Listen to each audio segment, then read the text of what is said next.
ഇന്ന് വളരെ ആഴമായ ഒരു വിഷയത്തിലേക്ക് ദൈവത്തിൻ്റെ പരിശുദ്ധാത്മാവ് നിങ്ങളുടെ ശ്രദ്ധയെ തിരിക്കുന്നു. മത്തായിയുടെ സുവിശേഷം 17-ാം അധ്യായം 21-ാമത്തെ വാക്യം അതിന് ആധാരമായി വായിക്കുന്നു. നിങ്ങൾക്ക് കടുകുമണിയോളം വിശ്വാസം ഉണ്ടെങ്കിൽ ഈ മലയോട് ഇവിടെ നിന്ന് അങ്ങോട്ട് നീങ്ങുക എന്ന് പറഞ്ഞാൽ അത് നീങ്ങും. നിങ്ങൾക്കൊന്നും അസാധ്യമാകയില്ല. എങ്കിലും പ്രാർത്ഥനയാലും ഉപവാസത്താലുമല്ലാതെ ഈ ജാതി നീങ്ങിപ്പോകുന്നില്ല എന്ന് ഞാൻ സത്യമായിട്ട് നിങ്ങളോട് പറയുന്നു എന്ന് പറഞ്ഞു. For our meditation today, let's turn our attention to Matthew chapter 17 verse 21. Because you have so little faith, truly I tell you, if you have the faith as small as a mustard seed, you can say unto this mountain, move from here to there, and it will move. നിങ്ങൾ വേദപുസ്തകത്തിലേക്ക് നോക്കിയാൽ ചില പദങ്ങൾ നിങ്ങൾക്ക് അവിടെ കാണാൻ കഴിയുന്നു. ഒന്ന്, നിങ്ങൾക്ക് വിശ്വാസം എന്നൊരു വാക്ക് നിങ്ങൾക്കിവിടെ കാണാം. നിങ്ങൾക്ക് കടുകുമണിയോളം വിശ്വാസമുണ്ടെങ്കിൽ, വിശ്വാസം എന്നൊരു വാക്ക് കാണാം. നീങ്ങുക എന്ന് പറഞ്ഞാൽ, പറയുക എന്നൊരു വാക്ക് നിങ്ങൾക്ക് കാണാം. നിങ്ങൾക്ക് ഒന്നും അസാധ്യമാകയില്ല എന്നൊരു വാക്ക് നിങ്ങൾക്ക് കാണാം. പ്രാർത്ഥന, ഉപവാസം, ഇങ്ങനെ 5 വാക്കുകൾ നിങ്ങൾക്കവിടെ കാണാം. ഇതിനെ ഞാൻ ഒറ്റ വാക്കാക്കി പറയാൻ പോവാണ്. അതാണ് ഇന്നത്തെ മെസ്സേജ്. ഉപവസിക്കുക, പ്രാർത്ഥിക്കുക, വിശ്വാസം പറയുക, നിങ്ങൾക്കൊന്നും അസാധ്യമാകില്ല. ഉപവസിക്കുക, പ്രാർത്ഥിക്കുക, വിശ്വാസം പറയുക, നിങ്ങൾക്കൊന്നും അസാധ്യമാകുകയില്ല. അടുത്തിരിക്കുന്ന ആളോട് പറഞ്ഞ്, നിങ്ങൾക്കൊന്നും അസാധ്യമാകുകയില്ല. നമ്മൾ സാധാരണ വായിച്ചിട്ടുള്ള, സാധാരണ പറയുന്ന ഒരു വാക്കാണ് for nothing is impossible with our God. നമ്മുടെ ദൈവത്തിനൊരു കാര്യവും അസാധ്യം അല്ല. പക്ഷെ ഇവിടെ പരിശുദ്ധാത്മാവ് രേഖപ്പെടുത്തിയിരിക്കുന്നത് നിങ്ങൾക്ക്, ദൈവത്തിനല്ല, എന്നെ കേൾക്കുന്ന നിങ്ങൾക്ക് ഒന്നും അസാധ്യമാകുകയില്ല. നിങ്ങളുടെ മുമ്പിൽ സാധ്യതകളുടെ വാതിലുകൾ തുറക്കപ്പെടും. നിങ്ങളുടെ മുമ്പിലുള്ള അസാധ്യങ്ങൾ സാധ്യമാകും. ഉപവസിക്കുക, പ്രാർത്ഥിക്കുക, വിശ്വാസം പറയുക. ഈ 3 കാര്യങ്ങൾ നിങ്ങളുടെ ജീവിതത്തിൽ ചെയ്യാൻ തയ്യാറായാൽ, നിങ്ങൾ ഉപവസിച്ചാൽ, നിങ്ങൾ പ്രാർത്ഥിക്കുവാൻ തയ്യാറായാൽ, നിങ്ങളുടെ വാ കൊണ്ട് നെഗറ്റീവ് പറയാതെ വിശ്വാസത്തിൻ്റെ വാക്കുകൾ പറയാൻ തയ്യാറായാൽ, എത്ര പർവ്വത സമമായ വിഷയങ്ങളും ഇന്ന് പകൽ മഞ്ഞുപോലെ നിങ്ങളുടെ മുമ്പിൽ നിന്ന് ഉരുകി മാറുവാനിടയാണ്. If we look into this verse, what we find is, we find the words like faith, move, nothing impossible, prayer, fasting. And the pastor would like to make it in one sentence: pray, fast, and say words of faith. Nothing will be impossible to you. We often hear the words or sentences like, or the Bible words like, for nothing is impossible with God. But what God says to us through these words is that if you can pray, if you can fast, if you shun from saying negative things, and if you can say positive things, and if you sit in the presence of the Lord says that nothing will be impossible.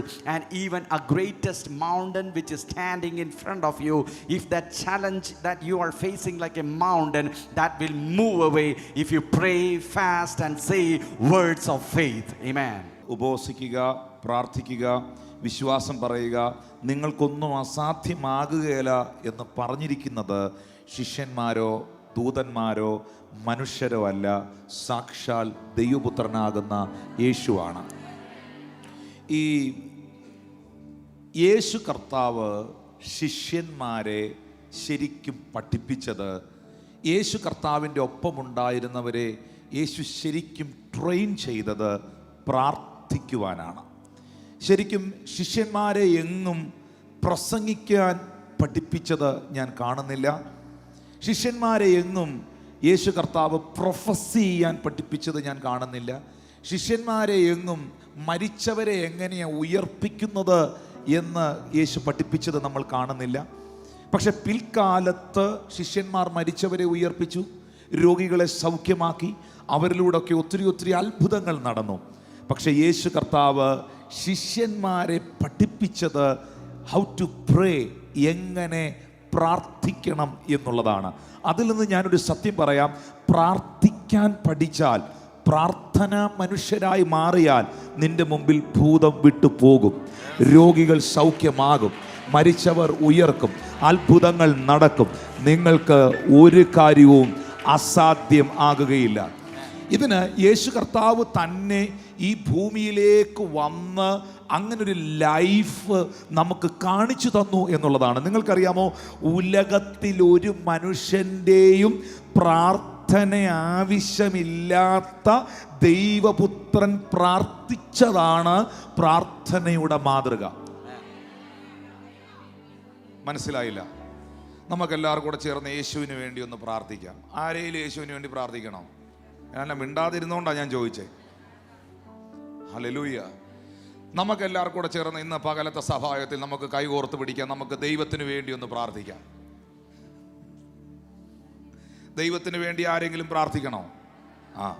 പ്രാർത്ഥന ആവശ്യമില്ലാത്ത ഒരുവൻ ഈ ലോകത്തിലുണ്ടെങ്കിൽ അത് ക്രിസ്തു മാത്രമായിരുന്നു. ആ ക്രിസ്തു പ്രാർത്ഥിച്ചതാണ് പ്രാർത്ഥനയുടെ മാതൃക. എല്ലാം മനസ്സിലാകുന്നുണ്ടോ?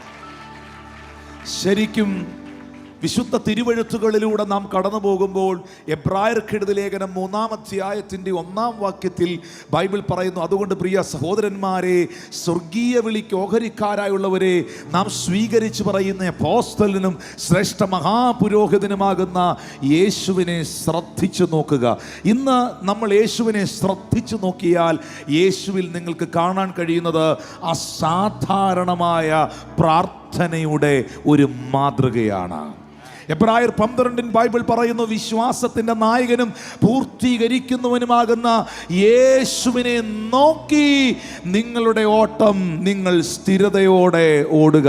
അപ്പോൾ യേശുവിനെ നിങ്ങൾ നോക്കിയാൽ, യേശുവിനെ നിങ്ങൾ ശ്രദ്ധിച്ചു നോക്കിയാൽ നിങ്ങൾക്ക് കാണാൻ കഴിയുന്നത് ഈ ഭൂമിയിൽ വന്ന് എങ്ങനെയാണ് പ്രാർത്ഥിക്കേണ്ടത്, പ്രാർത്ഥനയിലാണ് പ്രശ്നങ്ങളെ ഡീൽ ചെയ്യേണ്ടത് എന്നുള്ളതിൻ്റെ അത്യത്ഭുതകരമേറിയ ഒരു മാതൃകയാണ്. This verse which we read for our meditation is said not by any angels or by any saints of God, but this is said by Jesus Christ himself. This is said by Jesus. Actually, Jesus trained his disciples for 3.5 years, and the main training which he did for them was he taught them how to pray. He didn't teach them how to prophesy. He didn't teach them how to preach. He didn't teach them how to cast out demons, how to raise people from the death. He didn't teach them all of this, but he very specifically taught all of them to pray, to earnestly pray. And as the pastor said, the truth is, if a person can pray incessantly, continuously with fasting, that person can cast out demons.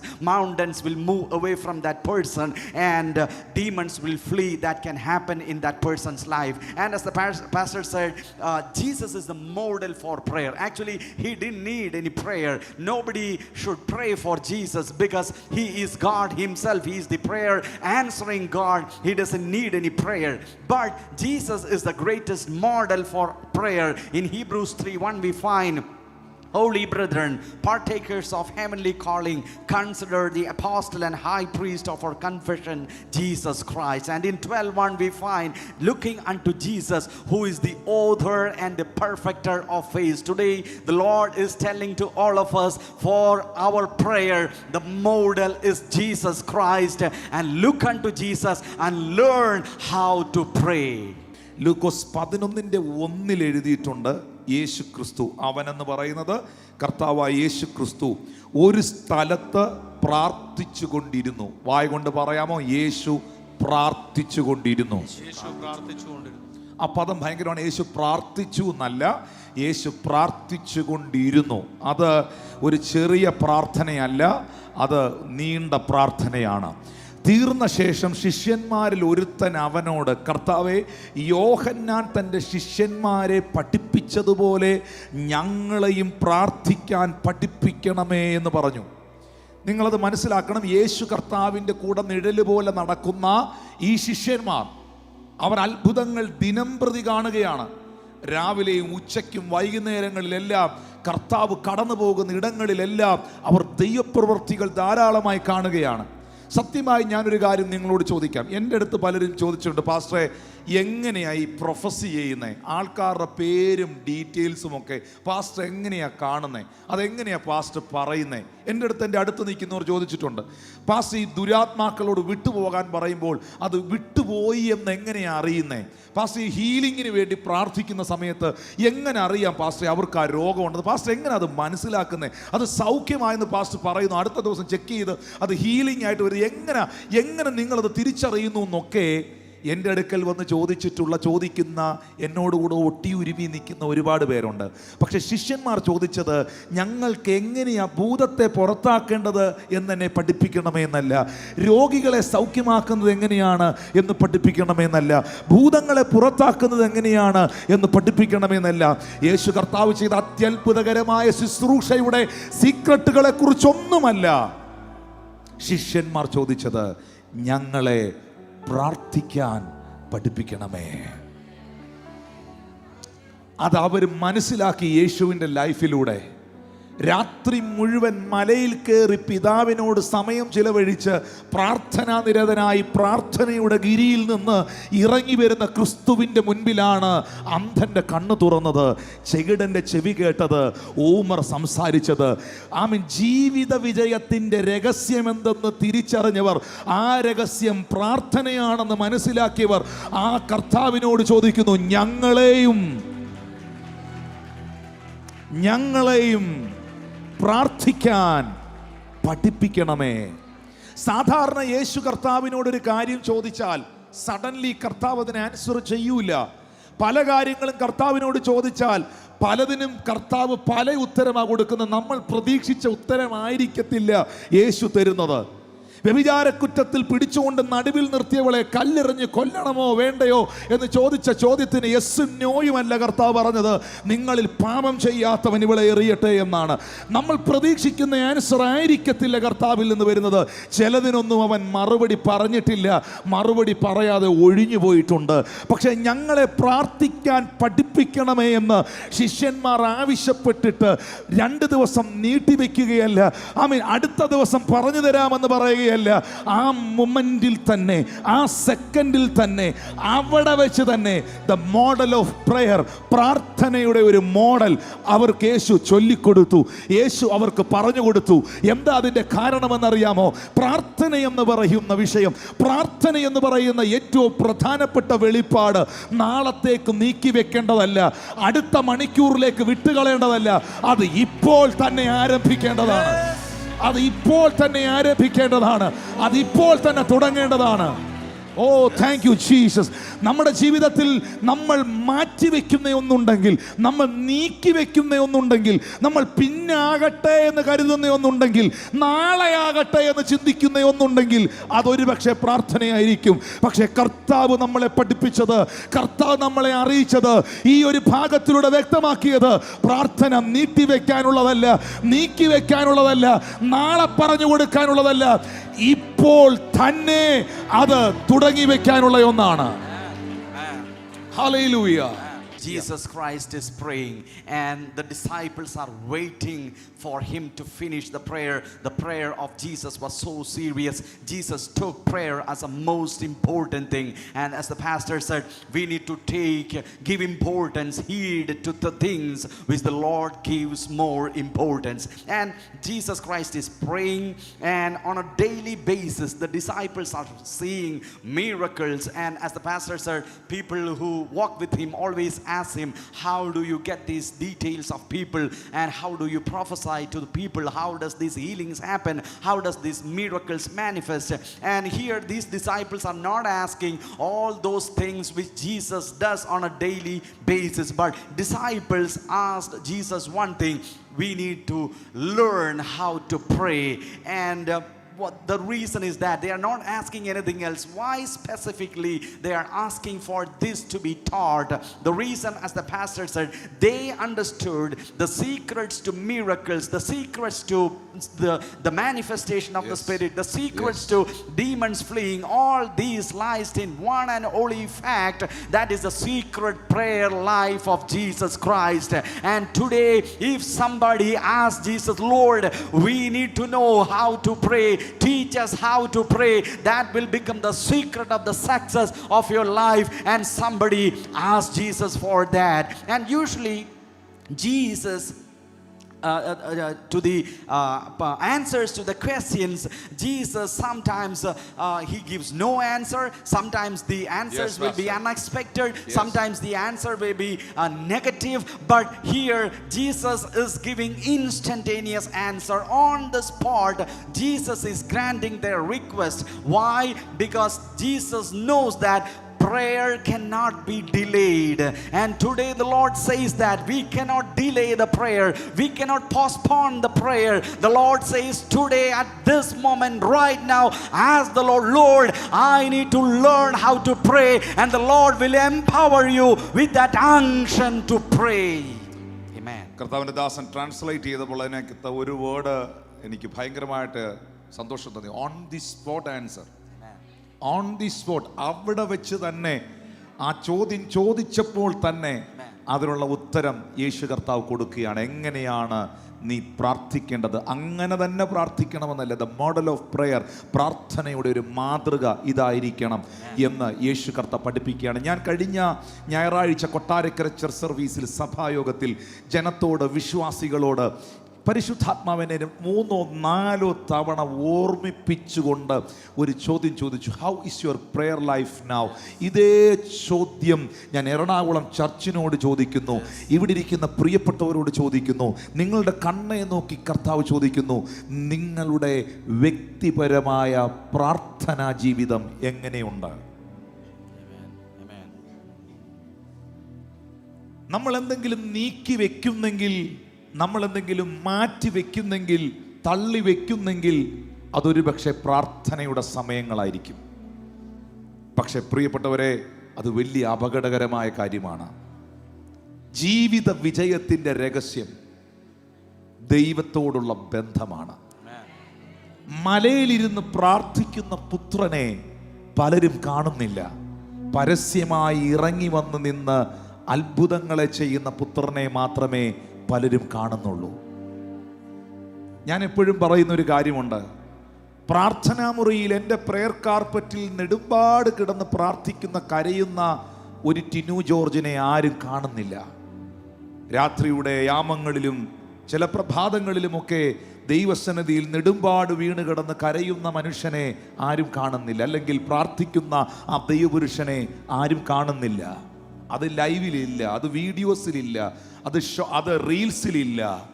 പക്ഷേ ജനം കാണുന്നത് ആയിരങ്ങളുടെ നടുവിൽ ഇറങ്ങി വന്ന് നിന്നുകൊണ്ട് ശുശ്രൂഷിക്കുന്ന, പ്രവചിക്കുന്ന, ദൈവപ്രവർത്തികൾക്ക് വേണ്ടി ഏൽപ്പിച്ചു കൊടുക്കുന്ന മനുഷ്യരെയും ശുശ്രൂഷകരെയുമാണ്.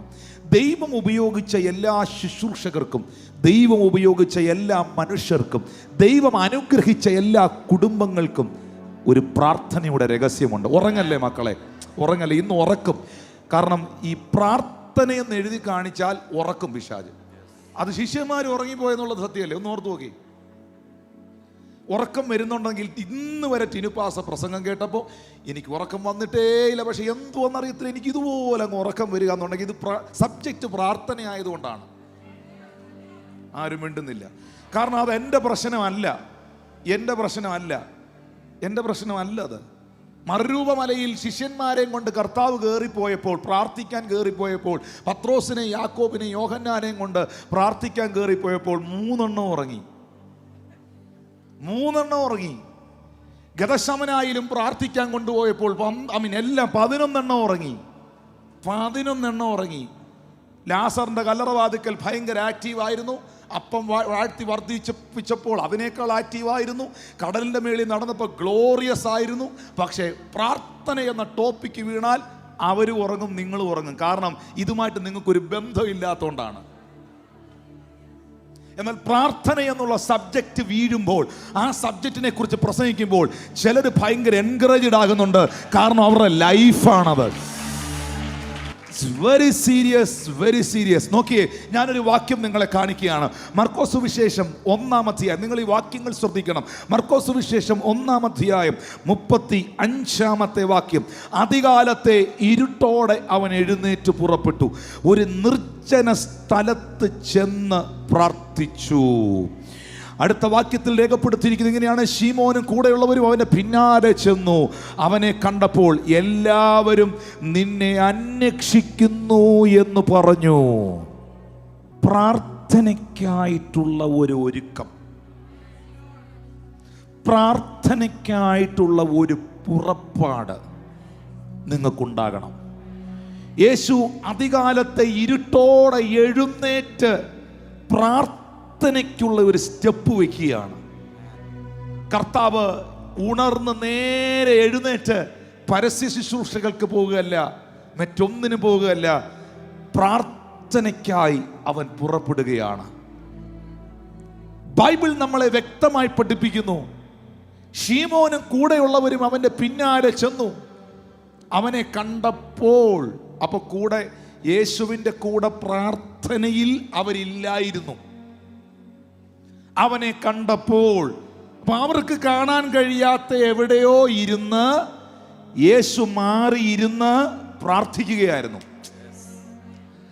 അവനെ കണ്ടപ്പോൾ എല്ലാവരും ഈ വേടൊക്കെ ശുശ്രൂഷ പ്രാപിക്കാനും വളരാനും ഒക്കെ ആഗ്രഹിക്കുന്ന ഒരു ഇതൊന്ന് കേട്ടോണം. ശുശ്രൂഷ പ്രാപിക്കാനും അഭിഷേകത്തിൽ നിറയാനും വളരാനും വാഗ്ദത്തം നിറവേറാനും ഒക്കെ പ്രാർത്ഥിക്കുന്ന ഒരു ഇതൊന്ന് കേട്ടോണം. എല്ലാവരും നിന്നെ അന്വേഷിക്കുന്നു എന്ന് പറഞ്ഞു. യേശു എവിടെയാ?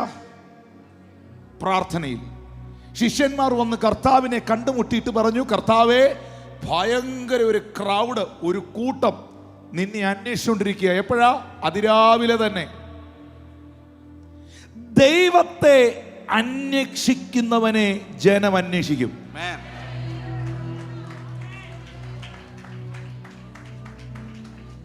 ദൈവത്തിന്റെ മുഖം അന്വേഷിച്ചവന്റെ മുഖം കാണാൻ ഒരു കൂട്ടത്തെ ദൈവം ഒരുക്കും. Oh Jesus. ദൈവത്തെ അനുഗമിക്കുന്നവനെ ജനം അനുഗമിക്കും. യേശുവിനെ മാതൃകയാക്കുന്നവനെ ജനം മാതൃകയാക്കും. പിടികിട്ടില്ലല്ലേ? ദൈവത്തെ അന്വേഷിച്ചവനെ ജനം അന്വേഷിക്കുകയാണ്. ദൈവത്തോട് നിനക്ക് വ്യക്തിപരമായ ബന്ധമുണ്ടോ? ദൈവത്തോട് വ്യക്തിപരമായി പ്രാർത്ഥനയിൽ ബന്ധമുള്ളവരെ എറണാകുളത്തിന് വേണം. ദൈവത്തോട് വ്യക്തിപരമായി പ്രാർത്ഥനയിൽ ബന്ധമുള്ളവനെ ഭാരതത്തിന് വേണം.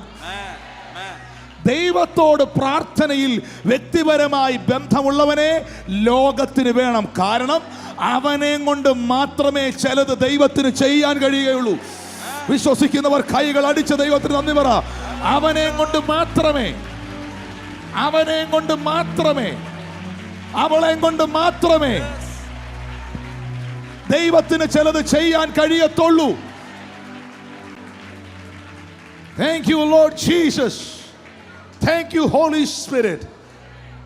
അതുകൊണ്ട് പരിശുദ്ധാത്മാവ് സഭയോടും വളരെ വ്യക്തമായി പറയുന്നു, ദൈവത്തെ അന്വേഷിക്കുന്നവരെ ജനം അന്വേഷിക്കും.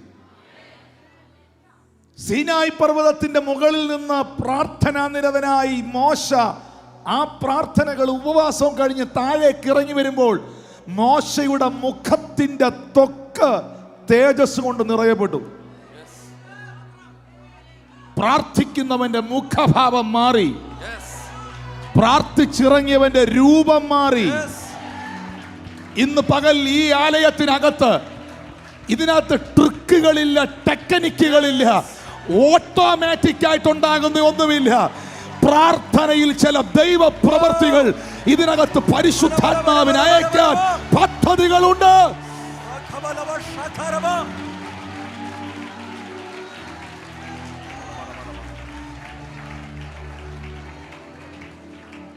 യേശുവിനെ ഒന്ന് നിങ്ങൾ ശ്രദ്ധിച്ചു നോക്കിയേ.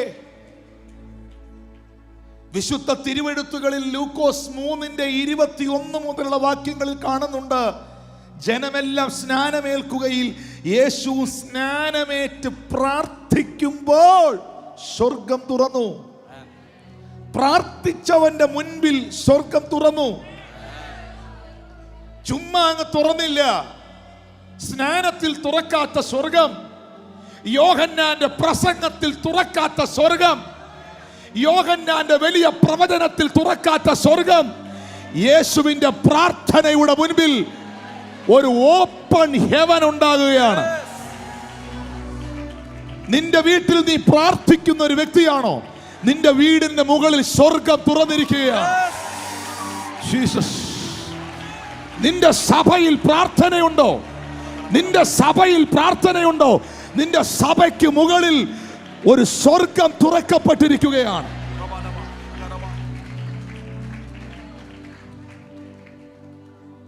ഇവൻ എൻ്റെ പ്രിയപുത്രൻ, ഇവനിൽ ഞാൻ പ്രസാദിച്ചിരിക്കുന്നു എന്നുള്ള ദൈവശബ്ദം അടുത്ത വാക്യങ്ങളിൽ നാം കാണുന്നു. പ്രിയപ്പെട്ടവരെ, പരിശുദ്ധാത്മാവ് ദേഹരൂപത്തിൽ പ്രാവെന്ന പോലെ അവന്റെ മേൽ ഇറങ്ങി വന്നു. നീ എൻ്റെ പ്രിയപുത്രൻ, നിന്നിൽ ഞാൻ പ്രസാദിച്ചിരിക്കുന്നു എന്ന് സ്വർഗത്തിൽ നിന്നൊരു ശബ്ദമുണ്ടായി. പരിശുദ്ധാത്മാവ് എവിടെ വന്നു? പരിശുദ്ധാത്മാവ് പ്രാർത്ഥിച്ചവന്റെ മുൻപിൽ വന്നു. പരിശുദ്ധാത്മാവ് എവിടെ വന്നു? പരിശുദ്ധാത്മാവ് പ്രാർത്ഥനയിൽ വന്നു.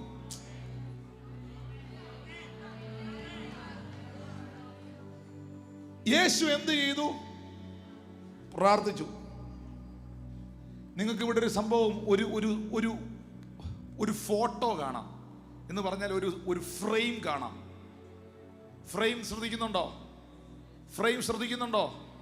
ആ ഫോട്ടോ ഫ്രെയിം ഒന്ന് ശ്രദ്ധിച്ചാൽ, ഒന്ന് യേശു പ്രാർത്ഥിക്കുന്നത് കാണാം, പുത്രനെ നിങ്ങൾക്ക് കാണാം. പ്രാർത്ഥനയിൽ നിങ്ങൾക്ക് തുറന്ന ഒരു സ്വർഗം കാണാം. അവിടെ നിന്നുകൊണ്ട് സംസാരിക്കുന്ന പിതാവാം ദൈവത്തെ കാണാം. ആ മൊമെന്റിൽ തന്നെ പറന്നിറങ്ങുന്ന രൂപിയായ പരിശുദ്ധാത്മാവെന്ന പ്രാവിനെ കാണാം. നോക്കിയേ, പിതാവും പുത്രനും പരിശുദ്ധ റൂഹായും ഒരൊറ്റ സ്ഥലത്ത് സമ്മേളിച്ച് സ്വർഗവും തുറന്നു നിൽക്കുന്ന കാഴ്ച. ഒന്ന്, സ്വർഗം തുറന്നു നിൽക്കുന്നു. രണ്ട്, പിതാവായ ദൈവം സംസാരിക്കുന്നു, പുത്രൻ നിൽക്കുന്നു, പരിശുദ്ധാത്മാവ് ഇറങ്ങി വരുന്നു. ഇതെല്ലാം കൂടെ ഉള്ള ഒരു ഫോട്ടോ കാണണമെങ്കിൽ അത് യേശുവിന്റെ പ്രാർത്ഥനയിലാണ്. ജീസസ്. ഓ, നിന്റെ പ്രാർത്ഥനയുടെ മുമ്പിൽ മുഴു സ്വർഗവും അറ്റൻഷൻ ആകുകയാണ്. നിന്റെ പ്രാർത്ഥനയുടെ മുൻപിൽ മുഴു സ്വർഗവും attention ആകുകയാണ്. Build up your prayer life. എന്നിട്ട് താഴേക്കുള്ള വാക്യങ്ങളിൽ നമുക്ക് കാണാൻ കഴിയുന്നത്, യേശു തൻ്റെ പ്രവൃത്തി ആരംഭിക്കുമ്പോൾ അവന് 30 വയസ്സായിരുന്നു എന്നാണ്. എൻ്റെ ചോദ്യം ഇതാണ്, യേശു തൻ്റെ പ്രവൃത്തി ആരംഭിക്കുന്നതിന് മുൻപ് എന്ത് ചെയ്തു? പുസ്തകം എടുത്തുകൊണ്ട് അങ്ങ് പോകുമായിരുന്നോ? ശുശ്രൂഷ എന്നും പറഞ്ഞോണ്ട്?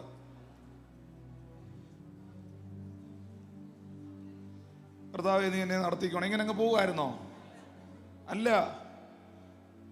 പ്രാർത്ഥിച്ചു.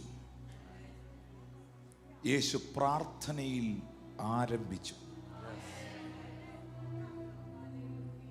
5 അപ്പവും 2 മീനും കയ്യിലെടുത്തു വെച്ച് പുരുഷാരം മുഴുവൻ അപ്പമീനുകളിലേക്ക് നോക്കിയപ്പോൾ വേദപുസ്തകം പറയുന്നു, അവൻ സ്വർഗത്തിലേക്ക് നോക്കി. അപ്പമീനെടുത്ത് കൈവച്ച് ഇങ്ങനെ അന്തരീക്ഷത്തിയിട്ട് കറക്കി കൊട്ടയ്ക്കകത്തോട്ട് ഇട്ട് കൊടുക്കുകയല്ലായിരുന്നു. അപ്പമീനുകളെ കയ്യിലെടുത്ത് വെച്ചവൻ പ്രാർത്ഥിച്ചു. പ്രാർത്ഥിച്ചവനിൽ വർധനവുണ്ടായി. ലാസറിന്റെ കല്ലറവാതിക്കൽ നിന്ന് യേശു പ്രാർത്ഥിച്ച പ്രാർത്ഥന ശ്രദ്ധേയമാണ്. യഹൂദ നാട്ടിൽ ബഥാനിയിൽ യേശുവിന് പ്രവേശനമില്ലാത്ത കാലം, ശിഷ്യന്മാർ പറഞ്ഞു, കർത്താവേ, നീ ബഥാനിയയിലേക്ക് വീണ്ടും പോകരുത്, അപകടമാണ്. അവർ ഇപ്പോൾ തന്നെ നിന്നെ കൊല്ലുവാൻ ആലോചന കഴിച്ചിരിക്കുന്നല്ലോ, അവർ കല്ലെടുത്തെറിയും, നീ പോകരുത്. പക്ഷെ യേശു പറഞ്ഞു, നാം ഇപ്പോൾ അവിടെ പോകേണ്ടത് ആവശ്യമാകുന്നു. എറിയാനും അടിക്കാനും കൊല്ലാനും നിൽക്കുന്ന ഒരു കമ്മ്യൂണിറ്റിയുടെ നടുവിൽ ഒരു കല്ലറയുടെ വാതിക്കൽ നിന്നിട്ട് യേശു കർത്താവ് ഇങ്ങനെയാ പ്രാർത്ഥിച്ചത്: പിതാവേ, നീ എൻ്റെ അപേക്ഷ കേൾക്കുന്നതിനാൽ ഞാൻ നിന്നെ വാഴ്ത്തുന്നു. എന്നാൽ നീ എൻ്റെ അപേക്ഷ കേൾക്കുന്നു എന്ന് എൻ്റെ ചുറ്റും നിൽക്കുന്നവർ അറിയേണ്ടതിന്. നിന്റെ പ്രാർത്ഥന നിന്നിൽ മാത്രമല്ല വിടുതൽ കൊണ്ടുവരുന്നത്, നിന്റെ ചുറ്റും നിൽക്കുന്നവരെ ഞെട്ടിക്കും, നിന്റെ ചുറ്റും നിൽക്കുന്നവരെ ചിലത് അറിയിക്കും. ഇന്ന് പകൽ ഒരു പ്രവചന ദൂതായി കർത്താവ് നിന്നോട് അറിയിക്കുകയാണ്: നിന്റെ പ്രാർത്ഥന നിനക്ക് മാത്രമുള്ള ഒരു മറുപടിയായിട്ടല്ല, അത് പലരോടുമുള്ള ഒരു മറുപടിയായിരിക്കും. വിശ്വസിക്കുന്നവർക്കായി ഞാൻ ദൈവത്തെ സ്തുതിക്കുന്നു. നിന്റെ പ്രാർത്ഥനയുടെ മറുപടി നിനക്ക് മാത്രമുള്ള മറുപടിയല്ല, അത് പലരോടുമുള്ള ഒരു ഉത്തരമായിരിക്കും, അത് പലരോടുമുള്ള ഒരു മറുപടിയായിരിക്കും. അത് ആവശ്യമുള്ളവർ, അത് ആഗ്രഹിക്കുന്നവർ ആ കൈകൾ അടിച്ചു കർത്താവിന് നന്ദി പറഞ്ഞേ. ഞാൻ വീണ്ടും വീണ്ടും പറയുന്നു, ദൈവത്തിന്റെ പരിശുദ്ധ ആത്മാവ് അത് വീണ്ടും വീണ്ടും പറയാൻ പറയുന്നു: നിന്റെ പ്രാർത്ഥനയുടെ മറുപടി നിന്റെ കുടുംബത്തിൽ വെളിപ്പെടുമ്പോൾ, അത് നിന്നിൽ വെളിപ്പെടുമ്പോൾ, അത് നിന്നോട് മാത്രമുള്ള മറുപടി ആയിരിക്കില്ല, അത് പലരോടുമുള്ള ഒരു മറുപടി ആയിരിക്കും.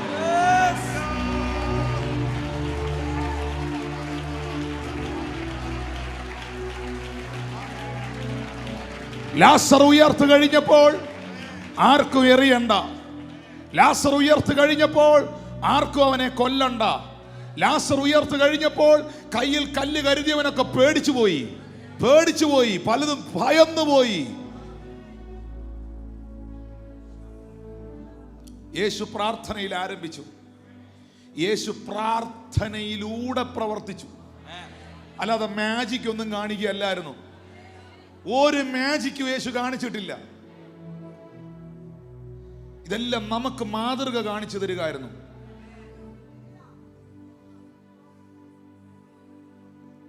ഗദശമനായുടെ തോട്ടത്തിൽ, ഗദ്സമനായിൽ അവൻ പ്രാണവേദനയിലായി. മാനവകുലത്തിന്റെ മുഴുവൻ പാപവും ശാപവും രോഗവും തന്റെ ശരീരത്തിൽ വഹിച്ച് അവൻ പ്രാണവേദനയിലായി. അവിടെ ഒരു വാക്യം എഴുതിയിട്ടുണ്ട്: അവൻ അതിശ്രദ്ധയോടെ പ്രാർത്ഥിച്ചു. തനിക്കു തന്നെ കൈകാര്യം ചെയ്യാൻ കഴിയാത്ത, തന്റെ ശരീരത്തിന് വഹിക്കാൻ കഴിയാത്തൊരു ഭാരം, വ്യഥ, വേദന, സ്ട്രെസ് യേശുവിനുണ്ടായി. യേശു അതിനെ ഫേസ് ചെയ്യുന്നത്, യേശു അതിനെ നേരിടുന്നത്, യേശു അതിനെ ഡീൽ ചെയ്യുന്നത് പ്രാർത്ഥനയിലാണ്. ജീസസ്: പിതാവേ, കഴിയുമെങ്കിൽ ഈ പാനപാത്രം എന്നിൽ നിന്ന് നീക്കണമേ, എങ്കിലും എൻ്റെ ഇഷ്ടമല്ല അവിടുത്തെ ഇഷ്ടം എന്നിൽ നിർവഹിക്കണമേ എന്ന് പിതാവിന്റെ സന്നിധിയിൽ പ്രാർത്ഥനാ നിരതനായ പുത്രനെ ബലപ്പെടുത്തുവാൻ സ്വർഗത്തിൽ നിന്നൊരു ദൂതൻ ഗദശമന തോട്ടത്തിൽ ഇറങ്ങി വന്നെങ്കിൽ, ആ ദൈവം ഇന്ന് ഒളിവിലല്ല, ലീവിലല്ല, മോർച്ചറിയിലല്ല, കല്ലറയിലല്ല, ഖബറിലല്ല. Still that God is alive. Pray, pray, pray. At any situation, at any circumstances, pray.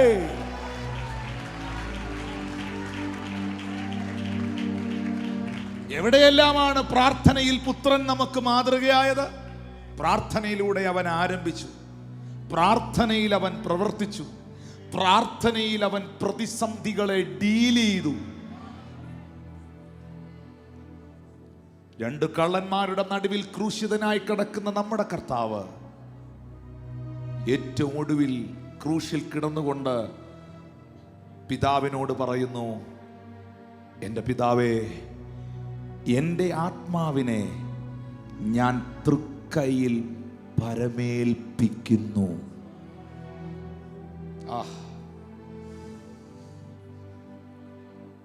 പ്രാർത്ഥനയിൽ അങ്ങ് കൊടുത്തതാ.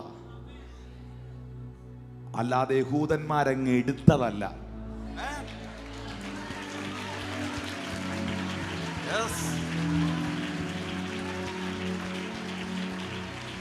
Jesus Jesus.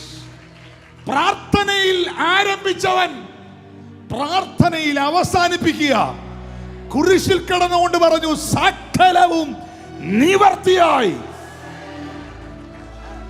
പ്രാർത്ഥനയിൽ ആരംഭിച്ചവൻ പ്രാർത്ഥനയിൽ അവസാനിപ്പിച്ചു. അവൻ അവസാനിച്ചു. പ്രാർത്ഥിച്ചവൻ അവസാനിച്ചു. പ്രാർത്ഥിച്ചവൻ കഴിഞ്ഞു. പ്രാർത്ഥിച്ചവന്റെ ചാപ്റ്റർ ക്ലോസ് ആയി എന്ന് കരുതിയ ഒരു കൂട്ടത്തിന് തെറ്റി. 3-ാം ദിനം മരണത്തെ ജയിച്ച് അവൻ കല്ലറയെ ഭേദിച്ച് അവൻ ഉയർത്തെഴുന്നേറ്റു.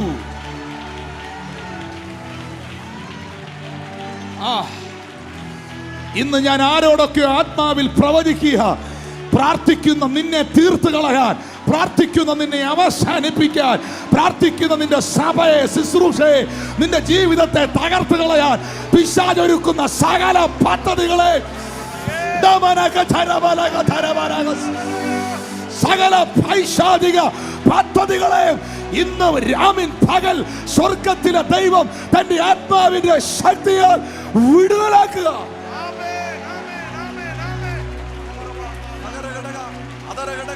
എന്നെ ഏറ്റവും കൂടുതൽ അത്ഭുതപ്പെടുത്തിയ ഒരു വാക്യം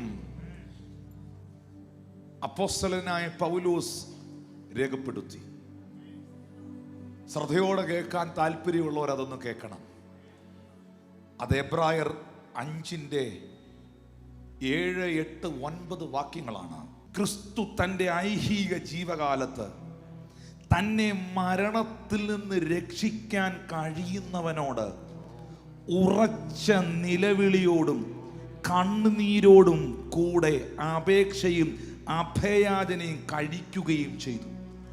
ഭയഭക്തി നിമിത്തം ഉത്തരം ലഭിച്ചു. നസ്രായന്റെ ജീവിത ചരിത്രം മുഴുവൻ ഒരൊറ്റ വാക്കിൽ കൊണ്ടുവന്ന ഈ മനുഷ്യന്റെ ഗ്രേസ് ഭയങ്കര.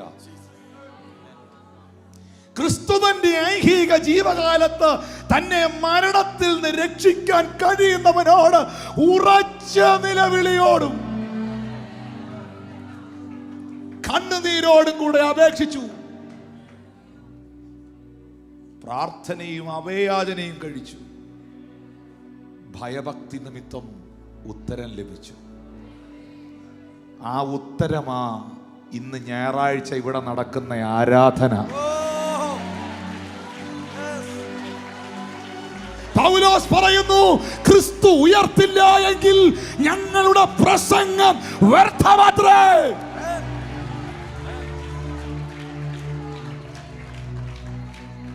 ദൈവസന്നിധിയിൽ അലറിക്കൂവി വിളിച്ചവരുണ്ടോ? ദൈവസന്നിധിയിൽ അലറി നിലവിളിച്ചവരുണ്ടോ? ദൈവസന്നിധിയിൽ കരഞ്ഞവരുണ്ടോ?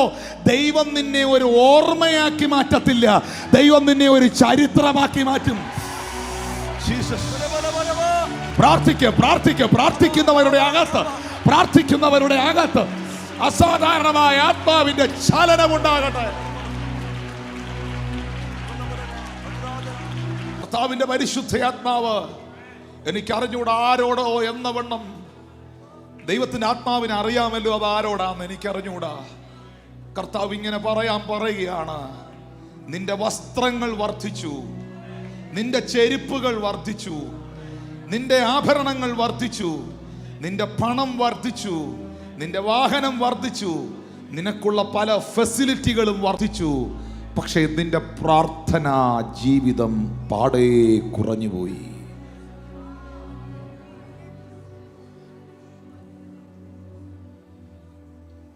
ഡോക്ടർ DGS ദിനകരൻ തൻ്റെ ശുശ്രൂഷയിൽ പറഞ്ഞതായ ഒരു സംഭവം ഞാൻ ഓർക്കുന്നു. അതിനുശേഷം കർത്താവിൻ്റെ ദാസൻ ട്രാൻസ്ലേറ്റ് ചെയ്യും. DGS ദിനകരൻ അങ്കിൾ സിംഗപ്പൂരിൽ ഒരു മീറ്റിങ്ങിന് വേണ്ടി കടന്നു പോകുമ്പോൾ ചാങ്കി എയർപോർട്ടിൽ അദ്ദേഹം ഇറങ്ങിയപ്പോൾ സിംഗപ്പൂരിലെ ഏറ്റവും വലിയൊരു ബിസിനസ്സുകാരൻ, ഒരു മൾട്ടി മില്യനെയർ എന്ന് പറയുന്ന ഒരു മനുഷ്യൻ, അതിനേക്കാൾ വലിയ നിലവാരത്തിൽ സാമ്പത്തികമുള്ളൊരു മനുഷ്യൻ, ഒരു രജിസ്റ്റേർഡ് പുതിയ ബെൻസ് കാറിൽ, അന്നത്തെ ഏറ്റവും ടോപ്പ് മോഡൽ ബെൻസ് വണ്ടിയിൽ ദിനകരൻ അങ്കിളിനെ എയർപോർട്ടിൽ കളക്ട് ചെയ്യാൻ വന്നു. ദിനകരൻ അങ്കിൾ ഇതൊന്നും അറിഞ്ഞുകൂടാ. അദ്ദേഹം എയർപോർട്ടിൽ വന്നിറങ്ങി. താനും തൻ്റെ കൂടെയുള്ള സഹോദരങ്ങളും ഈ വാഹനത്തിൽ കയറ്റി. ഈ വണ്ടി ഓടിച്ചിരുന്ന സഹോദരൻ അങ്കിളിൻ്റെ പെട്ടിയൊക്കെ എടുത്ത് ഡിക്കിയിൽ വെച്ചു. ഫ്രണ്ട് സീറ്റിൽ ഇട്ട് സീറ്റ് ബെൽറ്റ് ഇട്ട് പോകുമ്പോൾ ഈ വണ്ടി ഓടിക്കുന്ന സഹോദരൻ ഇങ്ങനെ കരഞ്ഞുകൊണ്ട് പറഞ്ഞു, അങ്കിളിന് എന്നെ അറിയത്തില്ലെന്ന് എനിക്കറിയാം, പക്ഷെ എൻ്റെ സാക്ഷ്യം ഹോട്ടലിലെത്തുന്നതിന് മുമ്പ് ഞാനൊന്ന് പറയുകയാണ്. ഞാൻ മധുര എന്ന് പറയുന്ന സ്ഥലത്ത് ഒരു ദരിദ്ര കുടുംബത്തിൽ ജനിച്ചൊരു വ്യക്തിത്വമാണ്. എൻ്റെ ജീവിതത്തിൽ ഒത്തിരി ഒത്തിരി പ്രതിസന്ധികൾ ഞാൻ അനുഭവിച്ച ആളാണ്. എന്നാൽ അങ്കിളിൻ്റെ ടെലിവിഷൻ പ്രോഗ്രാമിലൂടെയാണ് ഞാൻ യേശുവിനെ അറിഞ്ഞത്. എൻ്റെ അമ്മ അതിശക്തമായി പ്രാർത്ഥിക്കുന്ന ഒരു സ്ത്രീയായിരുന്നു. അങ്കിളുടെ എല്ലാ പ്രോഗ്രാമുകളും കാണുകയും മധുരയിൽ എവിടെ പ്രാർത്ഥനയുണ്ടെങ്കിലും തമിഴ്നാട്ടിലുണ്ടെങ്കിലും എൻ്റെ അമ്മ പ്രാർത്ഥനയിൽ പങ്കെടുക്കുകയും ചെയ്യുമായിരുന്നു. ഞാനും പ്രാർത്ഥിക്കുമായിരുന്നു. ദൈവം എന്നെ അനുഗ്രഹിച്ചു, ദൈവം എന്നെ മാനിച്ചു. ഇന്നെനിക്ക് 100-ലധികം കമ്പനികൾ ബിസിനസ്സുകൾ ഈ സിംഗപ്പൂരിലുണ്ട്. DGS ദിനകരൻ അങ്കിൾ എൻ്റെ സ്പിരിച്വൽ ഫാദറാണ്. ഞാൻ ഇതുവരെ അത് പറഞ്ഞിട്ടില്ല. എന്നെ വിശ്വാസത്തിലേക്ക് നയിച്ചത് അങ്കിളാണ്. അങ്കിൾ പോലും അറിയാതെ അങ്കിളിൻ്റെ പ്രഭാഷണങ്ങളാണ്. അതുകൊണ്ട് DGS ദിനകരൻ അങ്കിൾ വരുന്നത് പ്രമാണിച്ച് ഞാൻ ഈ കാർ ബുക്ക് ചെയ്തതാണ്. ഇത് മറ്റൊന്നിനും വേണ്ടി മേടിച്ചല്ല. ദിസ് ഓണർ, ഇതെൻ്റെ ഒരു ബഹുമാനമാണ്. അങ്കിളിനെ പുതിയ വണ്ടിയിൽ, എൻ്റെ പുതിയ വണ്ടിയിൽ എനിക്ക് കൊണ്ടുപോകണം. അതിനുവേണ്ടി ഞാൻ വാങ്ങിയതാണ്. അങ്കിൾ എനിക്ക് വേണ്ടി പ്രാർത്ഥിക്കണം. ഇപ്പോൾ ഹോട്ടൽ എത്താറായി. ഈ 3 ദിവസവും ദിനകരൻ അങ്കിളിനെ മീറ്റിങ്ങിന് കൊണ്ടുപോകുന്നതും ഡ്രോപ്പ് ചെയ്യുന്നതും തിരിച്ച് ഹോട്ടലിൽ കൊണ്ടുവിടുന്നതും ഞാൻ തന്നെയാണ്. എൻ്റെ ഡ്രൈവർമാരെ ഒന്നും ഞാൻ 100 കണക്കിന് ഡ്രൈവർമാർ എനിക്കുണ്ട്. അവരെ ഒന്നും ഞാൻ വിളിച്ചിട്ടില്ല. ഞാൻ തന്നെയായിരിക്കും ചെയ്യുന്നത്. അതെനിക്ക് ദൈവം തന്ന ഏറ്റവും വലിയൊരു പദവിയാണ്. പക്ഷേ ഒരു റിക്വസ്റ്റ് ഉണ്ട്. ഹോട്ടൽ ഏകദേശം അടുക്കാറായി. അങ്കിൾ എനിക്ക് വേണ്ടി ഒന്ന് പ്രാർത്ഥിക്കണം. ഈ 3 ദിവസവും ഞാൻ മീറ്റിങ്ങിന് കൊണ്ടാക്കും, തിരിച്ചു കൊണ്ടുവിടും. അപ്പോഴെപ്പോഴെങ്കിലും എന്നെക്കുറിച്ച് എന്തെങ്കിലും കർത്താവ് അങ്കിളിനോട് സംസാരിക്കുകയാണെങ്കിൽ അങ്കിൾ അതെന്നോടൊന്ന് പേഴ്സണലി പറയണം. നിങ്ങളോടൊക്കെ ദൈവം സംസാരിക്കുമല്ലോ. അങ്കിൾ പറഞ്ഞു, യെസ് ഞാൻ ചെയ്യാം മോനെ, ചെയ്യാം. ഹോട്ടലെത്തി, ഹോട്ടലിൽ ഡ്രോപ്പ് ചെയ്തു. ഫസ്റ്റ് ഡേ മീറ്റിങ്ങിന് അങ്ങോട്ട് പോകുമ്പോൾ ഈ മനുഷ്യൻ സ്വകാര്യ സംഭാഷണത്തിൻ്റെ ഇടയിൽ ചോദിച്ചു, അങ്കിൾ എനിക്ക് വേണ്ടി പ്രാർത്ഥിച്ചോ? ദൈവം എന്നെക്കുറിച്ച് എന്തെങ്കിലും പറഞ്ഞോ? അങ്കിളൊന്നും മിണ്ടിയില്ല. 2-ാമത്തെ ദിവസവും ഈ ചോദ്യം ചോദിച്ചു, അങ്കിളൊന്നും മിണ്ടിയില്ല. 3-ാമത്തെ ദിവസം ഈ ചോദ്യം ചോദിച്ചു, ഒന്നും മിണ്ടിയില്ല.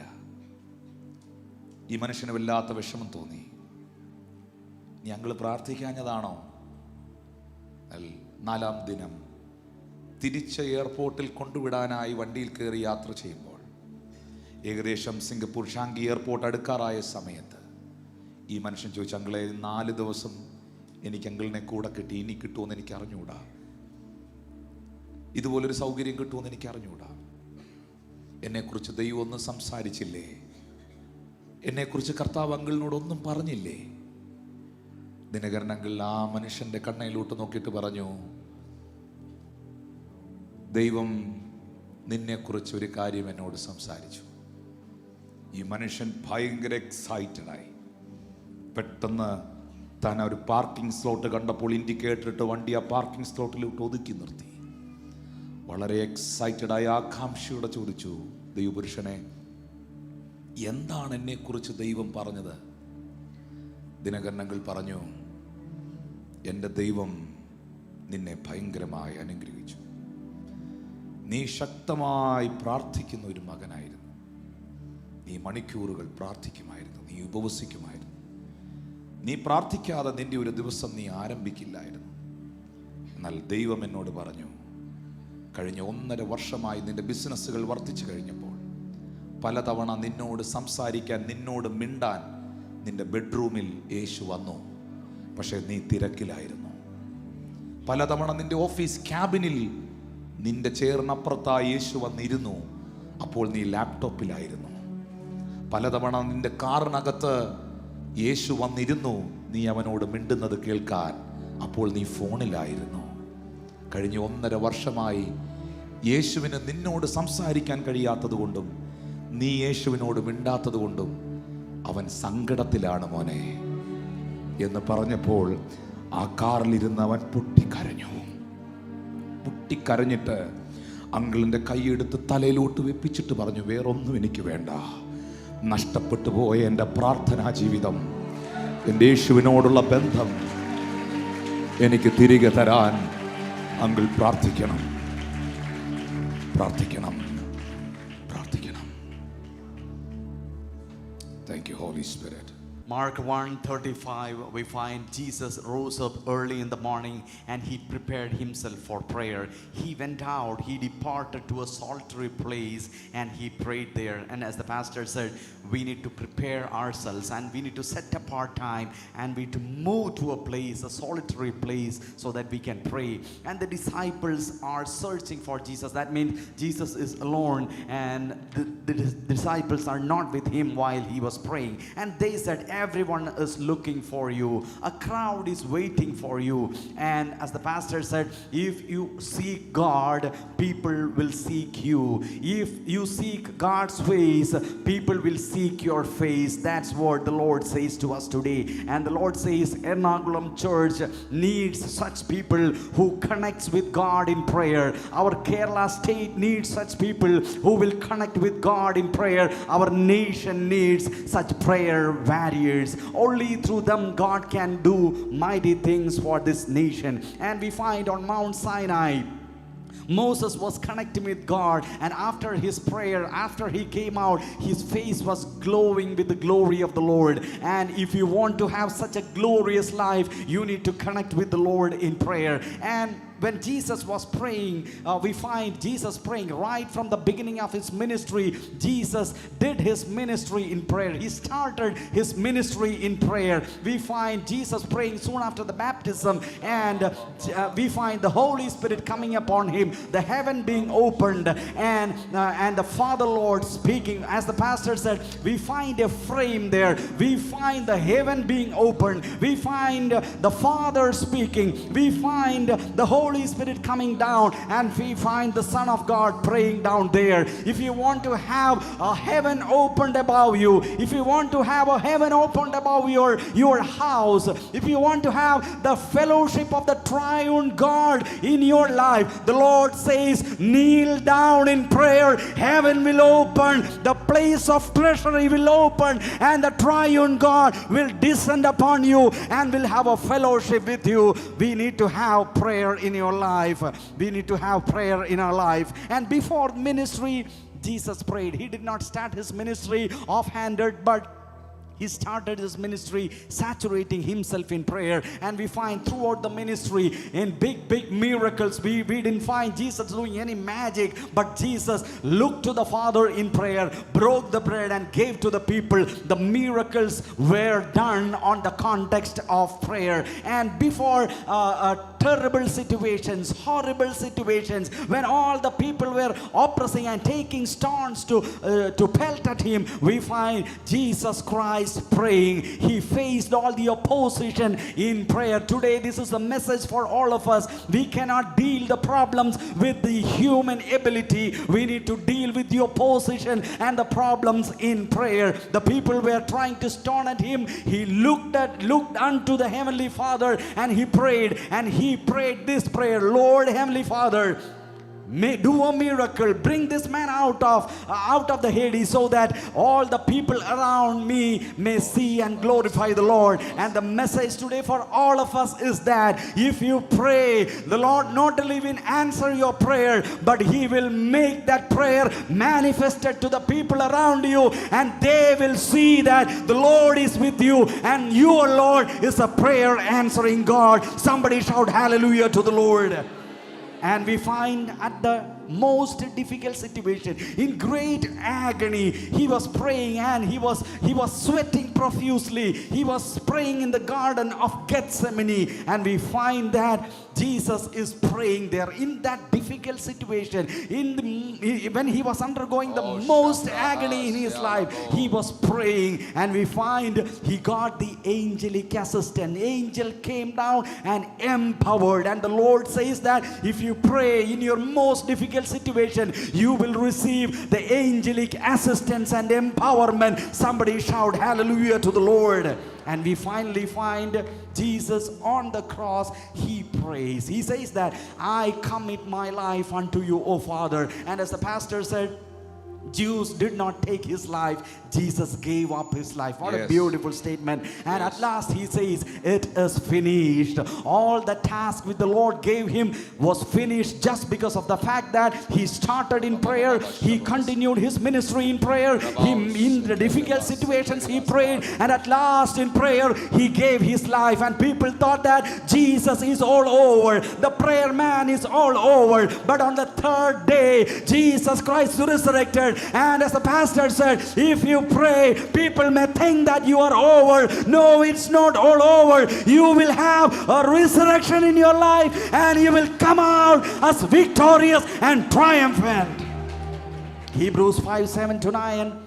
Paul gives a very precise, one verse, precise summary of the earthly life of Jesus. In the days of his flesh, when he had offered up prayers and supplication with vehement cries and tears, he was able to save him from the death and was heard because of godly fear.